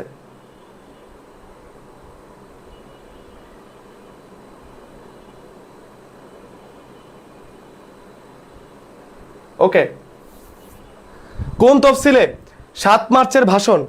এই তো সুন্দর করে সবাই উত্তর দিচ্ছ যে পঞ্চম তফসিল, পঞ্চম তফসিল, পঞ্চম তফসিল। আচ্ছা, তাহলে এখন এই যে তফসিলগুলো আমাদের সংবিধানের 7টা তফসিল, এইটা টেকনিকে মনে রাখা যায়। কাদের কাছে এই টেকনিকটা আছে? টেকনিকটা কি, কে কে টেকনিকটা জানো না সেটা বলো। যদি তোমরা না বলো, না বুঝো, আমি এটা দিয়ে দিচ্ছি। বা যারা জানো তাদের জন্য তো দিয়ে লাভ নেই। টেকনিকটা জানো না কারা? টেকনিকটা জানো না কারা? এগুলো 7টা তফসিল মনে রাখার টেকনিক, 1 2 3 4 5 6 7। যারা জানো না বলো, আমি টেকনিক দিয়ে দিচ্ছি। আর জেনে থাকলে তো আর দেওয়া লাভ নাই। জানো কারা? জানো কারা? পেইড বেস থেকে জানো কারা জানিয়ে দাও, আর না জানলে আমি দিয়ে দিচ্ছি, ঠিক আছে? ওকে, দেখছো এক একটা প্রশ্ন সলভ করতে সময় লাগে, কারণ এগুলো ভেঙে ভেঙে ধরে ধরে ব্যাখ্যা করতে হয়। তুমি বাসায় বসে যদি বিগত সালের প্রশ্ন এভাবে সলভ করো, তুমি কি এইভাবে ভেঙে ভেঙে সলভ করতে পারবা? তুমি আর বুঝবা না, উত্তর করতে পারবা না, হতাশ হয়ে যাবা। সেক্ষেত্রে আমি সবসময় বলি, বিগত সালের প্রশ্ন সলভ নিজে নিজে করবা না, হয়তো ইউটিউবে ভিডিও দেখবা বা কোনো কোর্সে অ্যাড হয়ে সেগুলাকে সে বিশ্লেষণ করে দিলে তুমি শুধু শুনবা, বাসায় শুধু প্র্যাকটিস করবা, একবার দেখবা, তাইলে কিন্তু বেস্ট হয়, বেস্ট প্রিপারেশন। আচ্ছা, জানি না, জানি ভাই, জানি, কেউ জানি, কেউ জানি না। আচ্ছা ওকে, আমি জানি না, সমস্যা নাই। ওকে, আমাদের সংবিধানের 7টা তফসিল মনে রাখার জন্য এই আমার একটা বিশ্বাসঘাতকতার গল্প দিয়ে মনে রাখতে পারবা। ধরো আমি নাবিল হাসান হওয়ার পর আমি শপথ নিলাম যে ভাই লোক, তোমরা আমার রাষ্ট্রপতি বানাইছো, তোমাদের পাশে আমি থাকবো। কিন্তু দেশে যখন অস্থায়ী অবস্থা, ক্রান্তিকাল, খারাপ অবস্থা, আমি মনে মনে ভাবলাম না, আরে ভাই দেশে থেকে লাভ নাই, আমি পালাই যাই। সো আমি একটা ভাষণ দিয়ে তোমাকে বলে দেই, এই যে কার্যকর আইন 1 নম্বর তফসিল, রাষ্ট্রপতি নির্বাচন 2 নম্বর তফসিল, যেটা বর্তমানে বিলুপ্ত, মাথায় রাখবা 2 নম্বর তফসিল বর্তমানে বিলুপ্ত। শপথ বিভিন্ন 3 নম্বর তফসিল, ক্রান্তিকাল ও অস্থায়ী অবস্থা 4 নম্বর তফসিল, বঙ্গবন্ধু 7 মার্চের ভাষণ 5 নম্বর তফসিল, 26শে মার্চে যে স্বাধীনতার ঘোষণা 6 নম্বর তফসিল, এবং মুজিবনগর সরকার কর্তৃক যে স্বাধীনতার ঘোষণাপত্র পাঠ, ওইটা হচ্ছে 7 নম্বর তফসিল। এবার জীবনে ভুলবা? কার্যকর আইন 1 নম্বর তফসিল, রাষ্ট্রপতি নির্বাচন 2 নম্বর তফসিল, শপথ হচ্ছে 3 নম্বর তফসিল, ক্রান্তিকাল 4 নম্বর, 7 মার্চের ভাষণ 5 নম্বর, স্বাধীনতার 26 মার্চের ঘোষণা আছে 6 নম্বর, এবং মুজিবনগর সরকার কর্তৃক যে 7 মার্চের ভাষণ সেটা হচ্ছে 7 নম্বর। ক্লিয়ার, ডান, শেষ, 1 2 ডান। এগুলো পড়তে অনেকের 1 ঘন্টা 8 ঘন্টা লাগে, আমি এভাবে টেকনিক দিয়ে দিয়ে তোমাদের একদম ডান করে দেবো ইনশাল্লাহ, কোনো প্রবলেম নাই। এটা তোমরা আরেকবার দেখলে স্পষ্ট মনে থাকবে। এখন 7টা তফসিল আমরা একটু লিটারেলি দেখি, একটু লিটারেলি আমরা 7টা তফসিল সুন্দর করে দেখার চেষ্টা করি। হ্যাঁ, এখন তো দেখলাম, বাট 7টা তফসিল যদি আমরা এখান থেকে দেখি, 7টা তফসিল যদি আমরা এখান থেকে দেখি, তাহলে আমরা দেখব এই যে 7টা তফসিল সুন্দর করে দেওয়া আছে। তফসিল শব্দের অর্থ বিবরণ, এটা আমরা পেইড ব্যাচের স্লাইড থেকে দিয়েছি। তফসিল অর্থ বিবরণ, কোনো বিষয় আলোচনার পর ওই আলোচনাকে আরেকটু ব্যাখ্যা করার জন্য যে আলোচনা করা হয় ওটা হচ্ছে তফসিল। তফসিল 7টি তফসিল, এই অস্থায়ী অন্যান্য বিধানসত্ত্ব, কার্যকর আইন, 2 রাষ্ট্রপতি নির্বাচন, 3 শপথ ঘোষণা, 4 নম্বর ক্রান্তিকাল অস্থায়ী বিধানাবলী, 5 নম্বর হচ্ছে 7 মার্চের ভাষণ, 6 নম্বর হচ্ছে ওই যে স্বাধীনতার ঘোষণা, 7 নম্বর হচ্ছে তোমার মুজিবুর সরকার জারিকৃত স্বাধীনতার ঘোষণাপত্র। এইটা কোনটা কোন অনুচ্ছেদে আছে, কোনটা সংবিধানে কোন অনুচ্ছেদে আছে, সেগুলো আমি পেইড ব্যাচে বলে দিছি যে কিভাবে টেকনিক মনে রাখবা। এবং মজার ব্যাপার, 2011 সালে সংবিধানের সংশোধনীতে 5ম, 6ষ্ঠ, 7ম এই শেষের 3টা সংশোধনী অ্যাড করা হয়। পূর্বে রাষ্ট্রপতিকে শপথ বাক্য পাঠ করাতেন বিচারপতি, কিন্তু এই 5ম সংশোধনীর পর এখন রাষ্ট্রপতিকে শপথ বাক্য পাঠ করান স্পিকার। ভেরি ক্লিয়ার, এগুলা সুন্দর করে পেইড ব্যাচে দেওয়া আছে, যারা মিস করছো তারা তো ডেফিনেটলি মিস করে ফেলছো।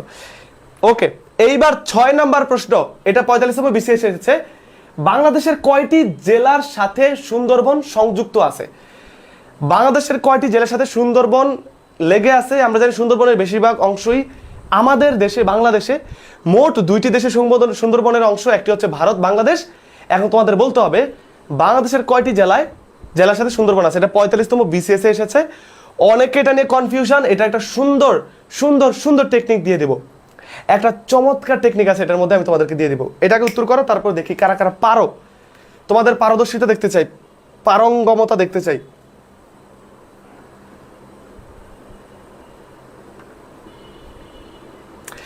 কেউ 4টি, কেউ 5টি, কেউ 4টি, কেউ 5টি, কেউ 4টি, কেউ 5টি দিচ্ছে উত্তর। কারটা সঠিক, আমি কারটা নিব। কে আমার আত্মীয় বলো, তোমারটা সঠিক নিব, যাও। ডান।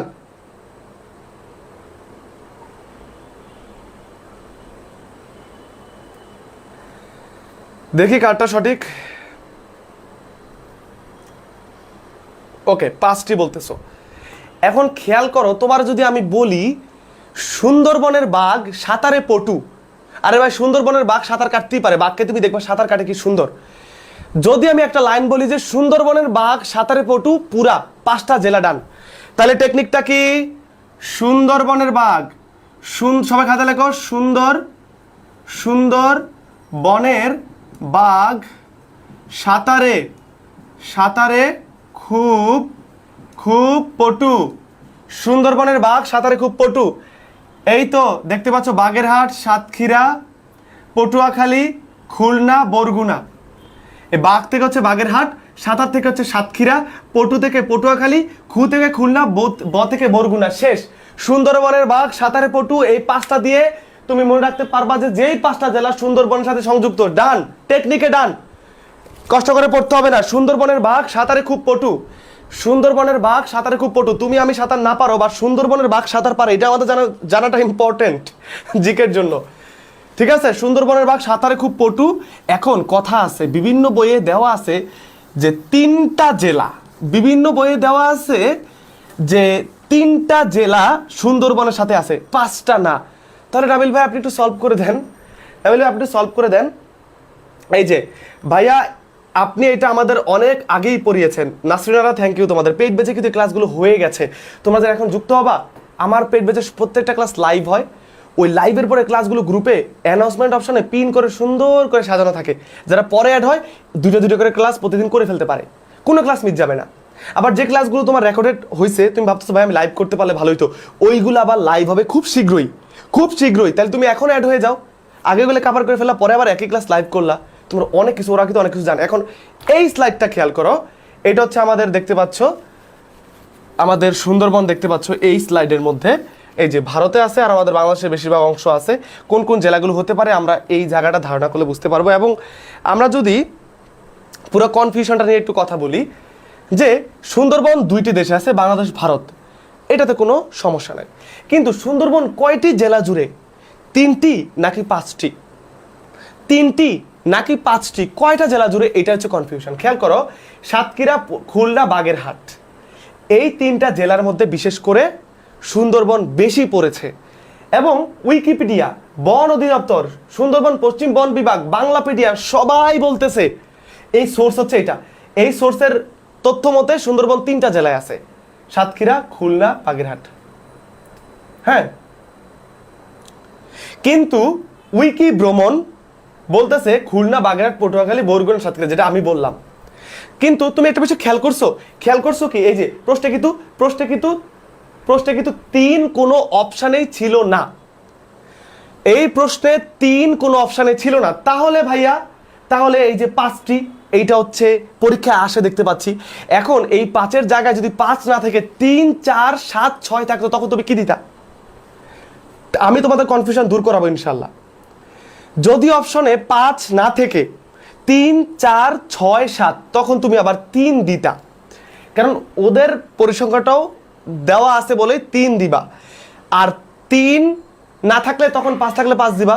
কিন্তু 3 আর 5 একই সাথে থাকার সম্ভাবনা কম। তুমি তো নিজেই দেখলা 3 আর 5 একই সাথে থাকছে না। তাইলে কি কনফিউশনটা কি দূর হয়েছে? এই কনফিউশন নিয়েই অনেকে পড়াশোনা করে, কিন্তু আসলে বুঝে না যে 3 কখন দিতে হবে, 5 কখন দিতে হবে। সেই জন্যই কিন্তু পেইড ব্যাচে এগুলো সুন্দর করে তোমাদেরকে ক্লিয়ার করে দেওয়া হয়। আমি তোমাদের এই ক্লাসগুলো হচ্ছে ডেমো ক্লাস, যে পেইড ব্যাচে আমি কত সুন্দর করে তোমাদের পড়াবো, সেটা একটা ফ্রি ক্লাস।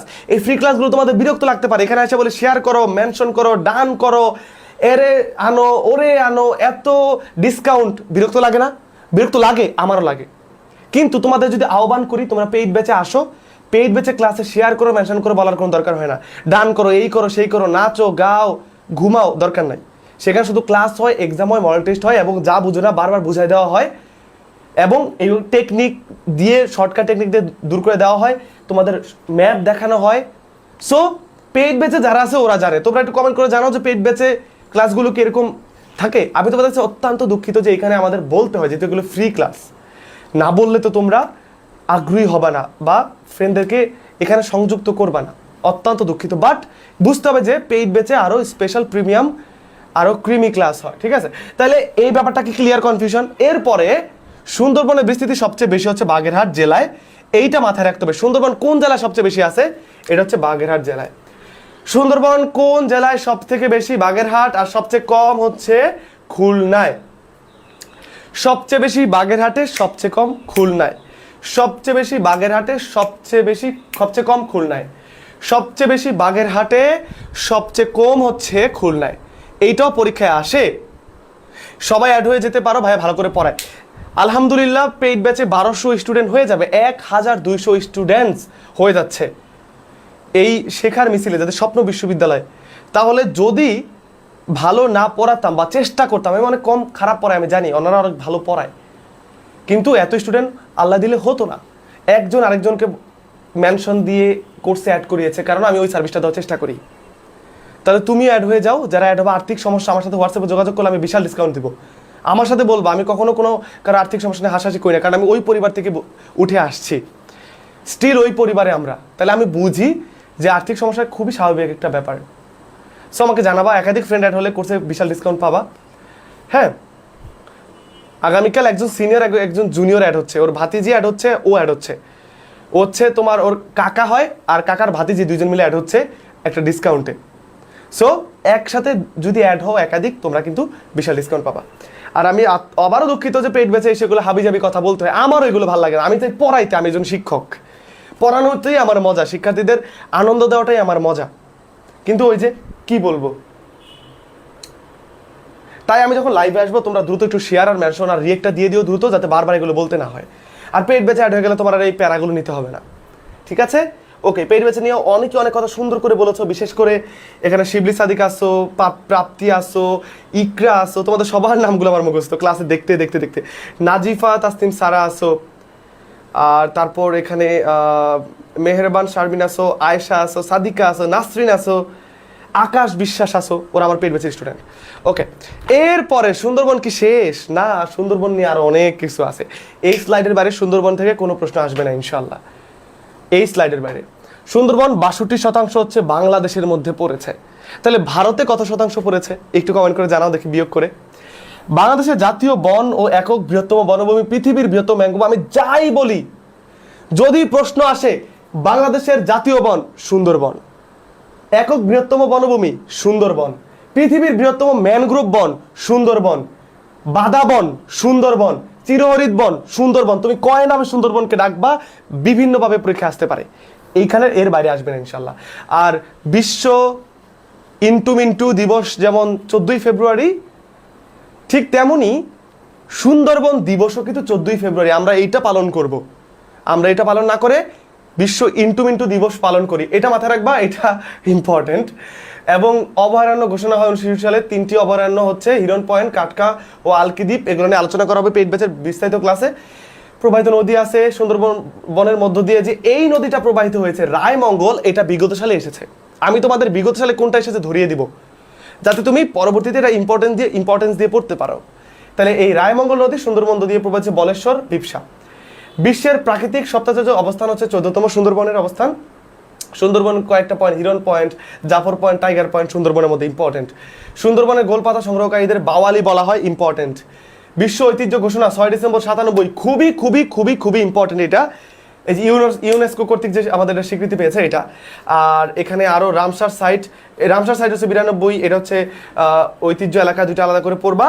আর সুন্দরী উদ্ভিদের শ্বাসমূল এখানে আছে। আর যে তথ্যগুলো আছে এর বাইরে থেকে ইনশাল্লাহ আসবে না, ক্লিয়ার?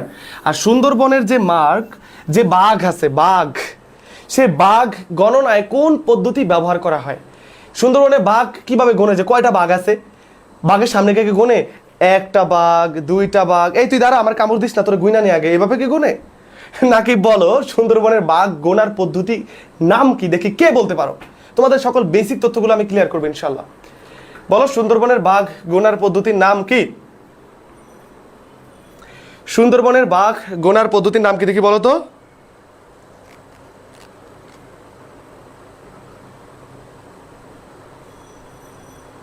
সুন্দরবনের বাঘ গোনার পদ্ধতির নাম কি?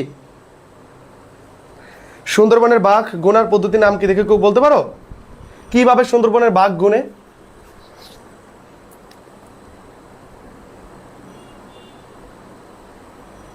ওকে, পাগমার্ক।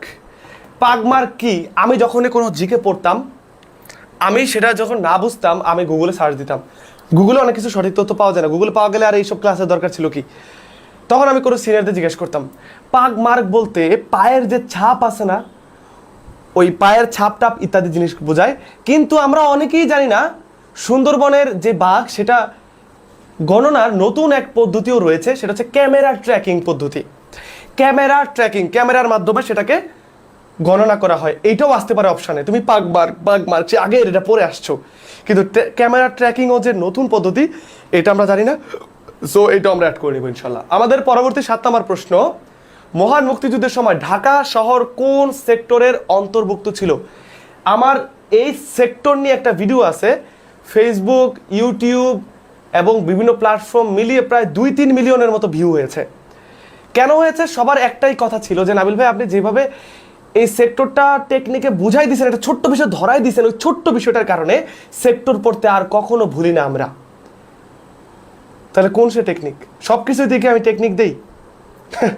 যাই হোক, সো তোমাদেরকে একটু শর্টকাটে বলবো, বাট বিস্তারিত থাকবে হচ্ছে তোমাদের প্রাইভেট ব্যাচে। বলো ঢাকা শহর কোন সেক্টরে ছিল?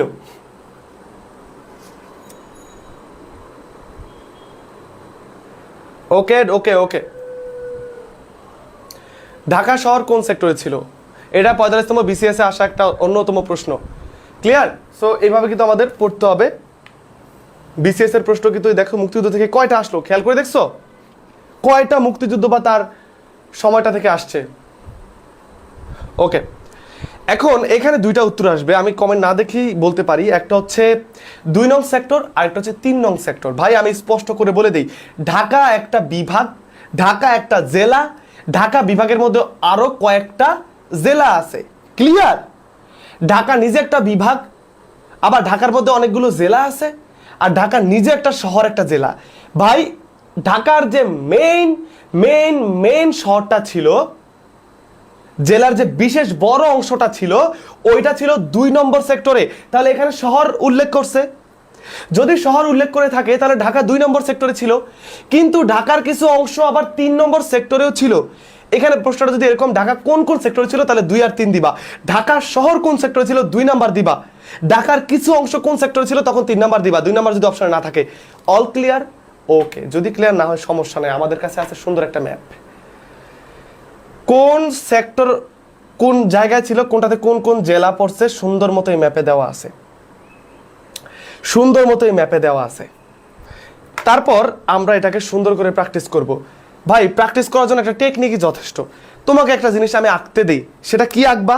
তুমি আঁকবা এই রকম, একবার আঁকবা, এ একটা চিহ্ন আঁকবা, এ একটা চিহ্ন আঁকবা, এ একটা ডট দিবা, এ একটা ডট দিবা। এটা কি তোমরা আঁকতে পারবা? এইটা কি আঁকা সম্ভব? উপরে একটা চিহ্ন, নিচে একটা চিহ্ন, একটা ডট একটা ডট। এটা যদি আমি এখানে আঁকা দেখাই, এই এই এই এই, এটা একটু খাতায় আঁকো। এইটা হচ্ছে বাংলাদেশের যে সেক্টর আছে না, 11টা সেক্টর, এইটা হচ্ছে সেক্টরের টেকনিক।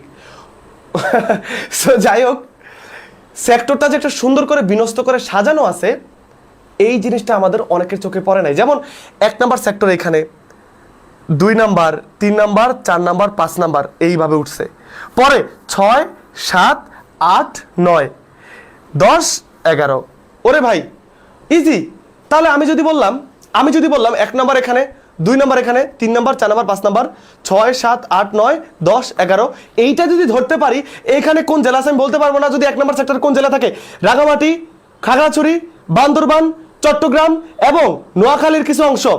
2 নাম্বার সেক্টর এখানে, 2 নাম্বার সেক্টর এখানে, সেখানে ফেনী পড়ছে, এই যে এখানে ফেনী পড়ছে, কুমিল্লা, ঢাকার অংশ পড়ছে, অনর জেলাগুলো পড়ছে।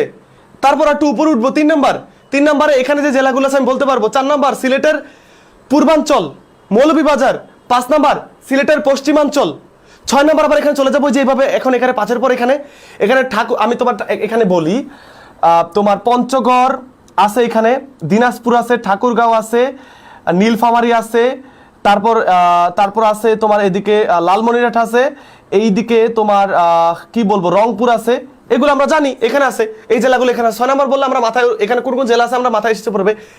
7 নম্বর এখানে কি আছে আমরা সবাই জানি, জয়পুরহাট, নওগাঁ, বগুড়া, টগুড়া সব এখানে আছে, আমি এই জেলাগুলোতে গিয়েছি। 8 নম্বর এখানে কি আছে, ওই যে কুষ্টিয়ার আশেপাশের জেলাগুলা, এগুলো এখানে আছে। আর 8 নম্বর 9 নম্বর এখানে কি আছে, পটুয়াখালী, ওই যে সুন্দরবনের যে জায়গাটা। 10 নম্বর ছিল বঙ্গোপসাগরে, যেটা নৌ সেক্টর, এখানে কোনো নিয়মিত সেক্টর কমান্ডার ছিল না। এই 10 নম্বর সেক্টর 1 নম্বর সেক্টরের অধীনে ছিল, এটাতে কোনো, এটা পড়ছে ইয়াতে। আর 11 নম্বর সেক্টর এখানে নেত্রকোনা আছে, টাঙ্গাইল আছে।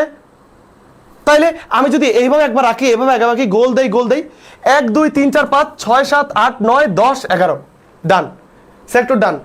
এইটাকে আরো সুন্দর করে ভেঙে চুরে পোস্ট মর্টেম করে আমি আমার পেইড ব্যাচে পড়াবো। এখন যারা সেই ক্লাসগুলো এনজয় করতে চাও, কোর্স মিস করো না। এইচএসসি 25, 24, 26 কিংবা সেকেন্ড টাইমার।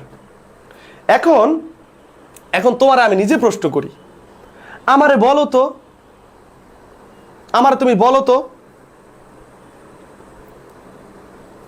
তুমি বলো যে ঠাকুরগাঁও কয় নাম্বার সেক্টর ছিল? দেখি, আমি তো তোমাদের জাস্ট একটা টেকনিকের একটু দেখাইলাম শুধু। ঠাকুরগাঁও কয় নাম্বার সেক্টরে ছিল আমাকে বলো, ঠাকুরগাঁও কয় নাম্বার সেক্টরে ছিল?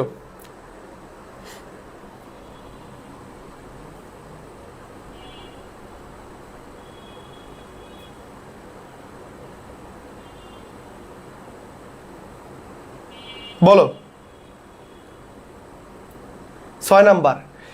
সিলেটের পশ্চিমাঞ্চল কয় নাম্বার সেক্টর ছিল? 5 নাম্বার। টাঙ্গাইল কয় নাম্বারে? 10, 11। নৌ সেক্টর কত? রাঙামাটি কোনটায়? চট্টগ্রাম কোনটায়? খাগড়াছড়ি, বান্দরবান কোনটায়? বগুড়া কোনটায়? পটুয়াখালী কোনটায়? এখন চোখে কি ভাসতেছে আমার টেকনিকটা? যদি ভেসে থাকে তাহলে তুমি এটা ডেফিনেটলি পারবা। আর বাকিটা তো আমি সুন্দর করে এখানে দিয়ে দিয়েছি, তোমরা এখানে দেখলে সবটা সুন্দর করে দেওয়া আছে, একটু মিস যাবে না কোনো ইনফরমেশন, যে এখান থেকে দেখলে কিন্তু তোমাদের মোটামুটি হয়ে যাবে যে কোনটা কোথায় আছে, এটা দিয়ে দিলে পেরে যাবা। তারপর আরেকটা, তারপর এই যে, ঠিক আছে, তাহলে এইবার তোমরা সুন্দর করে মিলাই নিতে পারবা। এটা আমি দিয়ে দিলে ইজি, ভেরি ইজি। এই সেক্টর পড়তে অনেকের অনেক সময় লাগে, আর তোমরা সুন্দর করে 6 দিয়ে দিছো। তাহলে এগুলা বইয়ে পড়তে গেলে ঝামেলা হয়ে যেত, এগুলা বইয়ে পড়তে গেলে তোমাদের অবশ্যই ঝামেলা হয়ে যেত।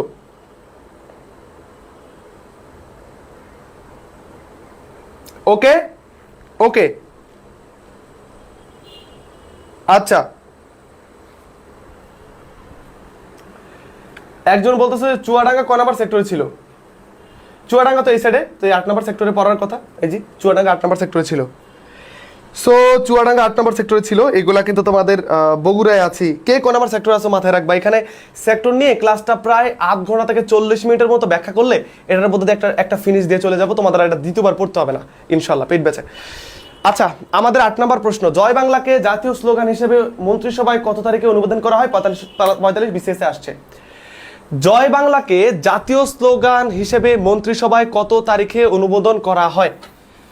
এইটা তোমরা একটু কাইন্ডলি দেখো, এইটা একটু দেখো। ওকে, জয় বাংলা জাতীয় স্লোগান হিসেবে মন্ত্রিসভায় কত তারিখে অনুমোদন দিয়ে দেয়, বা জয় বাংলা জাতীয় স্লোগান হয়ে যায়, জয় বাংলা জাতীয় স্লোগানে পরিণত হয়, এইটা একটু আমাকে জানাও। সেক্টরটা নিয়ে আরো কথা বলা দরকার ছিল কিন্তু বলিনি, পেট বেঁচে আরো বিস্তারিত, কারণ ক্লাস আর বড় করবো না। তোমাদের এরপরে আর 1-2টা প্রশ্নের পর সুন্দর করে কিছু কথা বলবো, এগুলো শুইনো। আচ্ছা,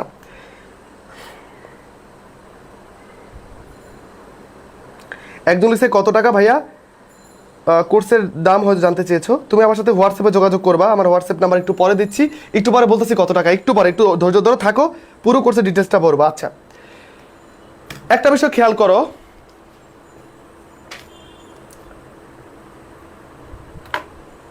আচ্ছা একটা বিষয় সবাই একটু খেয়াল করি আমরা, যে জয় বাংলাকে জাতীয় স্লোগান। আচ্ছা ভাই, এখানে 3টা প্রশ্ন আসতে পারে। জয় বাংলাকে জাতীয় স্লোগান তোমার কবে করা হয়, কবে হয়ে যায়? জয় বাংলা জাতীয় স্লোগানের জন্য মন্ত্রিসভায় কবে উত্থাপন হয়? জয় বাংলা জাতীয় স্লোগান, এই টাইপের প্রশ্ন আসতে পারে, ঠিক আছে? হাইকোর্ট কবে রায় দেয়? 3টা প্রশ্ন, আমি একটা ভিডিও বানিয়েছিলাম, অবশ্য অনেকে দেখছো। আচ্ছা আচ্ছা,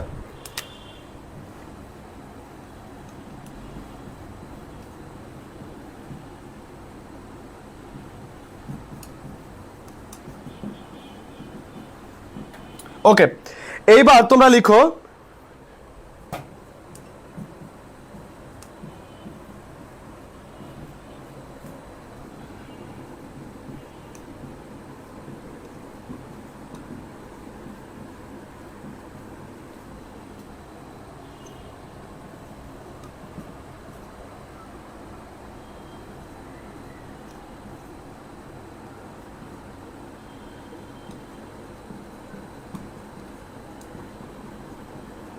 ওকে, জয় বাংলাকে জাতীয় স্লোগান বা ইত্যাদি বিষয়ে 3টা তারিখ আসতে পারে, পুরো 3টা আমি দিয়ে দিচ্ছি, যে কারণে অনেক কনফিউশন। এই জয় বাংলাকে জাতীয় স্লোগান যে করা হবে, এটা নিয়ে হাইকোর্ট রায় দেয় 10 মার্চ 2020। কথা কি ক্লিয়ার না ভেজাল আছে? 10 মার্চ 2020।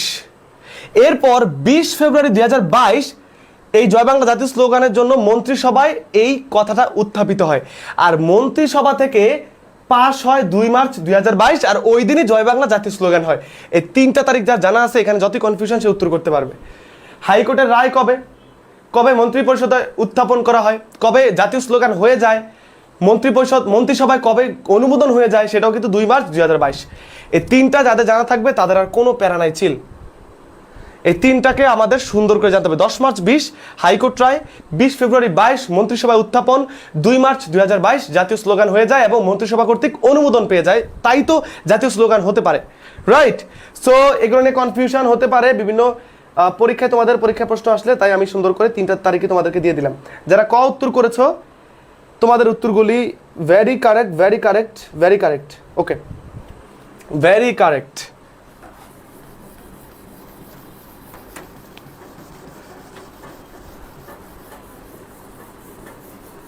এখানে এইচএসসি 24 ব্যাচের কারা কারা আছো?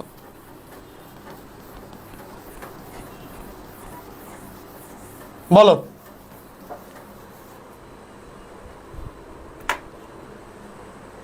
ওকে, 24 ব্যাচের কারা কাছে জানাও, তারপর এই প্রশ্নের উত্তর দাও। তোমাদেরকে নিয়ে একটু কথাবার্তা বলবো, একটু জানাও যে এটা উত্তর কি হবে। বাংলাদেশের মৎস্য প্রজাতি গবেষণাগার কোথায় অবস্থিত?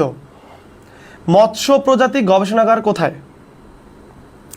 24 ব্যাচের অনেকেই আসো, সো তোমাদের 24 ব্যাচের আছো, তোমাদের এইচএসসি পরীক্ষা, এইচএসসিতে কোনো ঘাটতি রাখা যাবে না। এর পাশাপাশি প্রায় সবার, আমি কিন্তু হাজার হাজার স্টুডেন্ট পড়াই, সেখানে প্রায় অনেকেই কিন্তু তোমার এই অ্যাডমিশনের কোর্সে অ্যাড হয়ে যাচ্ছে ডিসকাউন্টে, এবং তারা কিন্তু প্রিপারেশন শুরু করেছে। তুমি কেন বসে থাকবা? সো তোমরা কিন্তু একটু নজর দিও অ্যাডমিশনে, হালকা 1-2 ঘন্টা হয়তো দিনে পড়ো, আর বাকি পুরো সময়টা দিবা তোমরা কোথায়? অবশ্যই অবশ্যই কোথায় দিবা? তোমাদের একাডেমিক পড়াশোনায়, ঠিক আছে?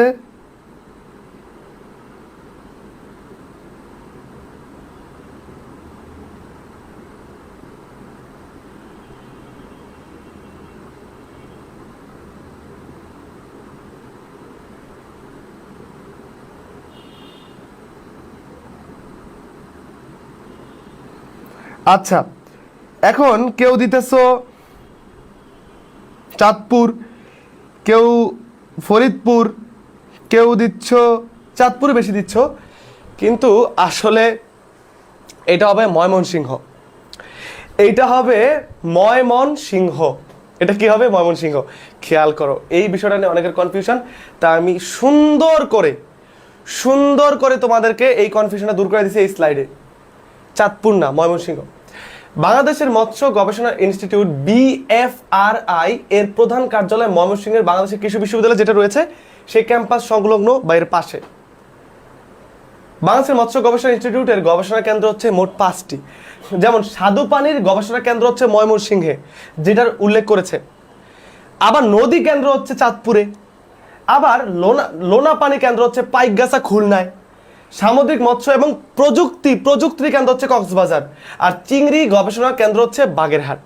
তাহলে এই যে দেখো, প্রথমে কিন্তু এই যে যদি বলে মৎস্য ট্রেনিং ইনস্টিটিউট, সেক্ষেত্রেও চাঁদপুর হবে। কনফিউশন দূর করো ভাই, আমার কাজ হচ্ছে কনফিউশন দূর করে দেওয়া, প্রশ্ন সলভ মানে তোমাদের কনফিউশনগুলো দূর করে দেওয়া এবং ব্যাখ্যা দিয়ে দেওয়া। মৎস্য গবেষণা ইউনিট যেটা তোমার হচ্ছে যে স্বাদু পানি কেন্দ্র যদি উল্লেখ করে অবশ্যই ময়মনসিংহে, বা শুধু যদি এরকম প্রশ্ন আসে মৎস্য প্রজাতি গবেষণা কেন্দ্র ময়মনসিংহে। আর যদি বলা হয় নদী কেন্দ্র বা বলে যে ট্রেনিং ইনস্টিটিউট, তখন চাঁদপুর। আর যদি বলে যে প্রযুক্তি উল্লেখ করে, সেটা কক্সবাজার। আর চিংড়ি নিয়ে বললে বাগেরহাট, আর লোনা পানি বললে পাইকগাছা খুলনা। এইগুলা তোমাদের অবশ্যই জানতে হবে। এখানে ইলিশ মাছের বিভিন্ন বিষয় আছে, বা যে মাছগুলো নিষিদ্ধ সেগুলো নিয়ে বিভিন্ন আলোচনা আছে, পেট বেঁচে সেগুলো আলোচনা করা হবে ইনশাল্লাহ।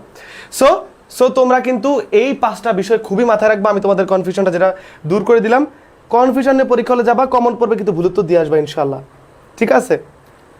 আমাদের আজকের 11 নম্বর প্রশ্ন, বাংলাদেশের সবচেয়ে বড় জেলা আয়তনে কোনটা? জনসংখ্যায় যদি বড় জেলা বলে তাহলে হবে ঢাকা। জনসংখ্যায় বড় জেলা বললে হবে ঢাকা। জনসংখ্যায় বড় জেলা মানে ঢাকা, মানে ঢাকায় জনসংখ্যা বেশি। আর আয়তনে বড় জেলা বললে হবে, আমি বলে দিচ্ছি, রাঙামাটি। আয়তনে বড় জেলা, তোমরা এটা যদি ম্যাপে দেখো, রাঙামাটি জেলা হচ্ছে বড় জেলা, এবং এটা এমন একটা জেলা যে জেলার এই জায়গাটার কারণে এটার নাম হয়ে গেছে সীমান্তবহুল জেলা। বাংলাদেশের এমন একটা জেলা যেটা 2 দেশের সাথে বর্ডার শেয়ার করেছে, সেটা হচ্ছে এই রাঙামাটি। এইদিকে হচ্ছে তোমার মায়ানমারের চীন প্রদেশ, আর এদিকে হচ্ছে ভারত। এটা কিন্তু 2টা দেশের সাথেই বর্ডার শেয়ার করেছে। এই হচ্ছে তোমাদের রাঙামাটি জেলা, সীমান্তবহুল জেলা রাঙামাটি। তো এরকম ম্যাপ দেখে প্রত্যেকটা জেলা ধরে ধরে চাইলে অনেক জিকে পড়ানো যায়। এরকম একটা ম্যাপের ক্লাস নিব, আমি ভাবছি যে একটা ম্যাপ নিব, ওই ম্যাপের এই দিক থেকে ধরা শুরু করব, একটা করে জেলা ধরে ধরে কোন জেলার বিশেষ কি ম্যাপ নিয়ে ক্লাসটা হবে তোমার আমাদের প্রাইভেট গ্রুপে। সো সবাই আশা করি এই ক্লাসে যুক্ত থাকতে পারবা। এখন যারা পেইড ব্যাচের সম্পর্কে জানতে চাও, এটা নতুন আমাদের পোস্টার পেইড ব্যাচের। সো এটা করেছে বায়েজিদ, জাহাঙ্গীরনগর বিশ্ববিদ্যালয়ে তোমাদের একটা বড় ভাইয়া বায়েজিদ এই পোস্টারটা আমাকে করে দিয়েছে। সো এইখানে যে আপডেটটা এসেছে তোমাদের ভয়ের কারণ, সেটা হচ্ছে এইটা। কোর্স ফি হচ্ছে 2500 টাকা, কিন্তু গত কয়েকদিন ছিল 1350 টাকা, কিন্তু বর্তমানে কোর্স ফি হচ্ছে 1400 টাকা। আরও 50 টাকা কোর্স ফি হচ্ছে বেড়েছে। এটা কি আনন্দের সংবাদ নাকি দুঃখের সংবাদ? তোমরা একটু বলো তো। 1400 টাকা কোর্স ফি, সামনে আরও বাড়বে, তোমার 1450 টাকা হবে। এখন তোমার এখনই অ্যাড হওয়া গুরুত্বপূর্ণ। আমি কোর্সের ডিটেলসটা বলি একদম। এই কোর্সটা সায়েন্স, কমার্স, আর্টস সবার জন্য। এইচএসসি 24, 25, 26, এমনকি সেকেন্ড টাইমার, অনেকে এই কোর্সের সেকেন্ড টাইমার, সবার জন্যই একটা কোর্স। 1200-র মতো স্টুডেন্ট হয়ে যাচ্ছে। এই কোর্স একবার অ্যাড হলে তুমি আগামী এইচএসসি 24-এর যে পরীক্ষা, তারপর থেকে শুরু করে অ্যাডমিশন ওদের প্রায় 7-8 মাস গড়াবে। এমনকি দেশের খারাপ অবস্থা হলে 10 মাস, 12 মাসও হতে পারে। সেই পুরো সময়টা জুড়ে ঢাকা বিশ্ববিদ্যালয়, রাজশাহী, চট্টগ্রাম, জাহাঙ্গীরনগর, গুচ্ছ, বিউপি, মেডিকেল, ডেন্টাল, নার্সিং, যার যে বিশ্ববিদ্যালয় টার্গেট, এই একবার টাকা পে করে এই কোর্সে তুমি সকল বিশ্ববিদ্যালয় প্রিপারেশন পেয়ে যাবা। সাথে পাচ্ছ প্রত্যেকটা ক্লাসের পর করে এক্সাম, যেটা অ্যাডমিশন টাইমে শুরু হবে, এবং মোটমাট 2500 প্রশ্নে, আমি আবার উল্লেখ করছি পুনশ্চ, 2500 প্রশ্নে পরীক্ষা দিতে পারবা। এত প্রশ্নে 100-র মতো পরীক্ষা দিতে পারবা। সাথে পাচ্ছ সিক্রেট সাজেশন, যেখান থেকে কমন পড়ে। তারপর রিভিশন ও জুম ক্লাস পাচ্ছ। লেকচার শিট পাবা, ক্লাসের পর্বে লেকচার শিটগুলো দিয়ে দিব, তুমি এগুলো থেকে নোট করে পড়তে পারবা, চাইলে প্রিন্ট করে নিতে পারো, এখান থেকে কমন যেহেতু পড়বে। 24/7, দিনে 24 ঘন্টা, সপ্তাহে 7 দিন তুমি আমার সাথে তোমার যে কোনো সমস্যা হোয়াটসঅ্যাপে যোগাযোগ করতে পারবে। এটা যে একটা বড় ফ্যাক্টর, আমার স্টুডেন্টরা জানে যে 1200 স্টুডেন্ট অ্যাড হয়েছে, ওরা জানে যে কোনো সমস্যা আমাকে হোয়াটসঅ্যাপে নক দিলে, যেহেতু অনেক মেসেজ আসে, আমি একাধিক্রমে দেখে সমস্যা সলভ করে দিই, তার সাথে কথা বলি, তাকে সাপোর্ট করি, কি করতে হবে প্ল্যান করে দিই। এবং মোট এই যে পরীক্ষাটা হবে এততে আমি জানি। সো এইটা হচ্ছে আমার বিকাশ বা নগদ নাম্বার। এইটাতে তুমি 1400 টাকা বিকাশে বা নগদে সেন্ড মানি করে আমার এই নাম্বারে হোয়াটসঅ্যাপ আছে, তুমি এটাতে জাস্ট নক দিয়ে আমাকে জানাই দিবা যে কোন নাম্বার থেকে টাকা পাঠাচ্ছে, লাস্ট 3টা ডিজিট জানাই দিবা, এই নাম্বারটা 01737767421, ঠিক আছে? এবং আমি তোমাদেরকে একটু সরে যাচ্ছি, এটা স্ক্রিনশট নিতে পারো চাইলে। এটা যদি স্ক্রিনশট নেও তাহলে হচ্ছে তোমরা কিন্তু পুরোটা ব্যাপার বাসায় দেখে তোমরা কিন্তু অ্যাড হতে পারবা, ঠিক আছে? ঠিক আছে, সো তোমরা সবাই ফোনটা সামনে রাখো আমার। ওকে, কোনো সমস্যা নাই। যারা ক্লাস করতেছো আমি দেখতে পাচ্ছি এখানে বন্যা আসো, অথই আসো, ঠিক আছে? তোমরা সবাই ক্লাস করো মনোযোগ দিয়ে। ওকে ওকে ওকে ওকে সো তোমরা স্ক্রিনশট নিছো আশা করি। এখন কয়েকটা প্রশ্ন তোমাদের মনে হয়তো উদ্বেগ হতে পারে বা উদ্রেক হতে পারে যে ভাই আপনার কোর্স থেকে কারা কারা চান্স পেয়েছে গত বছর, অনেকেই প্রশ্ন করো।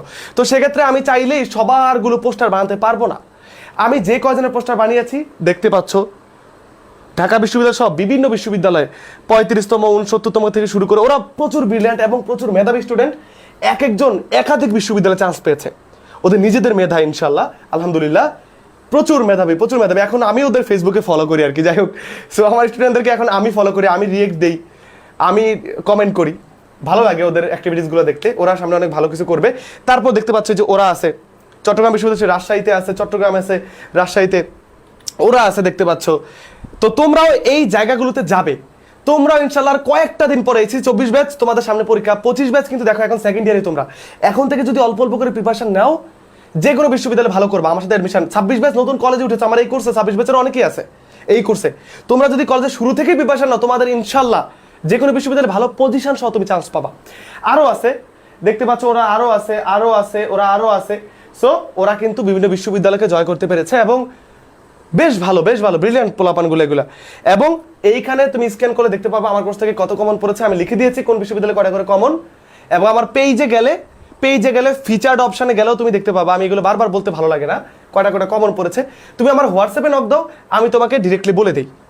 সো যারা অ্যাড হওয়ার আগামী 2 দিনের মধ্যে অ্যাড হও, পরে কিন্তু এই যে কোর্স ফি আছে এটা বেড়ে যেতে পারে, কোর্স ফিটা বাড়তে পারে, তাই আমি বলবো এই টাকার মধ্যে অ্যাড হয়ে যাও। তবে একাধিক ফ্রেন্ড অ্যাড হলে বিশাল ডিসকাউন্ট পাবা। দ্বিতীয়, যাদের আর্থিক সমস্যা আমার সাথে হোয়াটসঅ্যাপে যোগাযোগ করে, এটা আমার হোয়াটসঅ্যাপ নাম্বারও, বিকাশ নগদ নাম্বারও, যোগাযোগ করো। বা যারা চান না ভাই তো ঝামেলা করতে চান, আমি টাকা দিয়ে আমাকে অ্যাড করে নেন, ব্যাস দায়িত্ব তারপর আপনার। তারা আমার এই নাম্বারে 1400 টাকা বিকাশ নগদ সেন্ড মানি করে এই নাম্বারে হোয়াটসঅ্যাপে লাস্ট 3টা ডিজিট জানাই দিবা, শেষ। যখনই অ্যাড হোক, আমি তো ক্লাসটা অনেক আগে করাচ্ছি, তুমি যদি পরেও দেখে থাকো, অ্যাডমিশন টাইমও দেখে থাকো, ধরো তোমার একটা অ্যাডমিশন চলে, তখনও কিন্তু ভর্তি চলছে, তখন আমার সাথে যোগাযোগ করে কত টাকা পাঠাতে হবে সেটা আমি বলবো।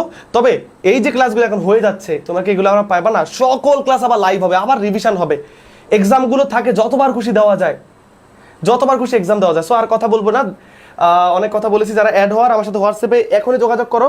অনেকগুলো হোয়াটসঅ্যাপে ভর্তির মেসেজ বাকি আছে, আমি দেখো ক্লিয়ার করতে পারি না ক্লাসের আগে, ভাবলাম ক্লাস করে তারপর ক্লিয়ার করব। সো তোমরা আর মিস করো না, দেখা হবে ক্লাসে আগামীকাল 8:30। আমি পেড ব্যাচের স্টুডেন্টদেরকে বলি যে আগামীকাল 8:30-এ পেড ব্যাচে কিন্তু একটা ক্লাস আছে, যারা যুক্ত আছে তারা করতে পারবে।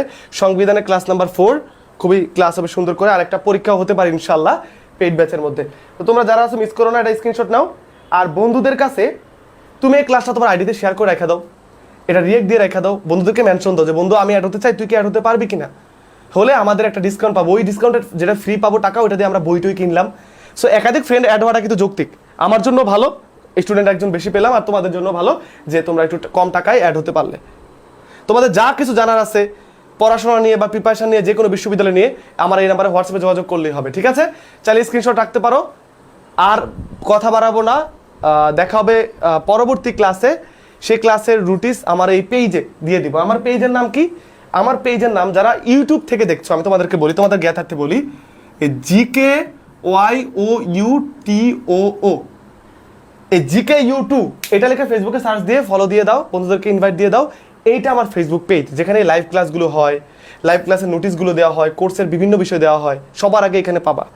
এখন যারা আমার ফেসবুকে আসো অলরেডি, বাট ইউটিউবে রেকর্ডেড ক্লাসগুলো করতে চাও, ক্লাস ডাউনলোড করে রাখতে চাও নিজের কাছে, তারা ইউটিউবে গিয়ে এখনই সার্চ করবা নাবিল হাসান অফিসিয়াল। এইটা হচ্ছে আমার ইউটিউব চ্যানেল, এটা ইউটিউব চ্যানেল, এটা ফেসবুক পেজ।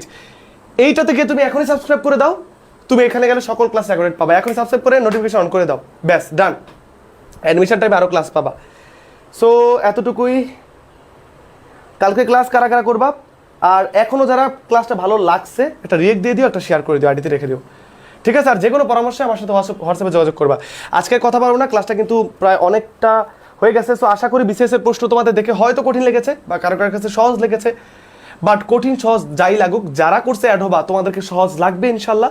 ওইভাবেই যাতে ফুল মার্ক তুমি জিকেতে পেতে পারো, সেই চেষ্টা আমার থাকবে। সামনে আরও বিসিএসের কোর্সে সলভ আসবে, আরও জাহাঙ্গীরনগরের, রাজশাহী, গুচ্ছের, বিউপির অনেক প্রশ্ন সলভ তোমরা পাবা এই চ্যানেলেই, 2টা চ্যানেলের মধ্যে। কেউ একদমই মিস করো না, দেখা হবে পরবর্তী ক্লাসে। অবশ্যই সবসময় সফলতা 2টা জায়গা থাকে, এক হচ্ছে তোমার পরিশ্রম, কিছু থাকে দুনিয়াবী বিষয়, কিছু থাকে তোমার একটু দৈব বিষয়, একটু আধ্যাত্মিক বিষয়। সেই আধ্যাত্মিক বিষয়ের গুরুত্বপূর্ণ পার্ট হচ্ছে তোমার পিতামাতা। সবসময় তাদের শ্রদ্ধা করবা, সম্মান করবা, তাদের মানার চেষ্টা করবা, এবং রাব্বি রাহমুমা কামা রাব্বানি সগীরা এই দোয়াটা পড়বা, এবং পিতামাতার কাজে হেল্প করবা, কোনো দুর্ব্যবহার করবে না, লাইফে দেখবা অনেক দূর যাবে ইনশাল্লাহ। এই আশাবাদ ব্যক্ত করে তোমাদের উত্তর সাফল্য কামনা করে আজকের ক্লাসটি ঠিক এখানে শেষ করছি, যেখানে আমার সামনে তোমরা অনেকে বসে আছো ফোন ধরে, ঠিক আছে, অনেকে ফোন নিয়ে বসে আছে আমার সামনে, আমাকে ভিডিও করতেছে হয়তো, আমি জানি না। সো তোমাদের দেখাবে পরবর্তী ক্লাসটা শেয়ার করে রেখে দিও। ভালো থেকো, সুস্থ থেকো। আর কি কোনো প্রশ্ন আছে? যদি কোনো প্রশ্ন তোমাদের মনে উদ্রেক হয় আমাকে জানাতে পারো, আমি উত্তর দিয়ে ব্যাস আমি কেটে পড়ি, ঠিক আছে? ওকে, আমি কেটে পড়ি। আর কোনো কথা নাই, ভালো থেকো, সুস্থ থেকো। হোয়াটসঅ্যাপে এখনই যোগাযোগ করো, আমি এখনই ফোনটা নিয়ে বসবো, তোমরা যাতে আমার সাথে কথা বলতে পারো। এই হোয়াটসঅ্যাপে নক দিলে আমি কথা বলবো তোমাদের সাথে, চাইলে তোমাদের পিতামাতার সাথে কথা বলাতে পারো, কোনো সমস্যা নেই। বাট অ্যাড হলে 2-1 দিনের মধ্যে হয়ে যাও। 1400 টাকা হয়ে গেছে, সামনে কিন্তু 1500, 1600, 1700, 2000 এরকম করে বাড়বে, তখনও তোমরা অ্যাড হবা, কিন্তু তোমাদের তখন অনেক বেশি টাকা গুনতে হবে। So see you soon, as soon as possible. আজকের ক্লাসে ঠিক এখানেই। আসসালামু আলাইকুম, শুভরাত্রি, ভালো থেকো, সুস্থ থেকো, আর আমার জন্য দোয়া করো। বাই, আসসালামু আলাইকুম, বাই। আর সবাই পড়াশোনার মধ্যে থাকো। Bye bye bye bye bye bye bye bye bye bye bye.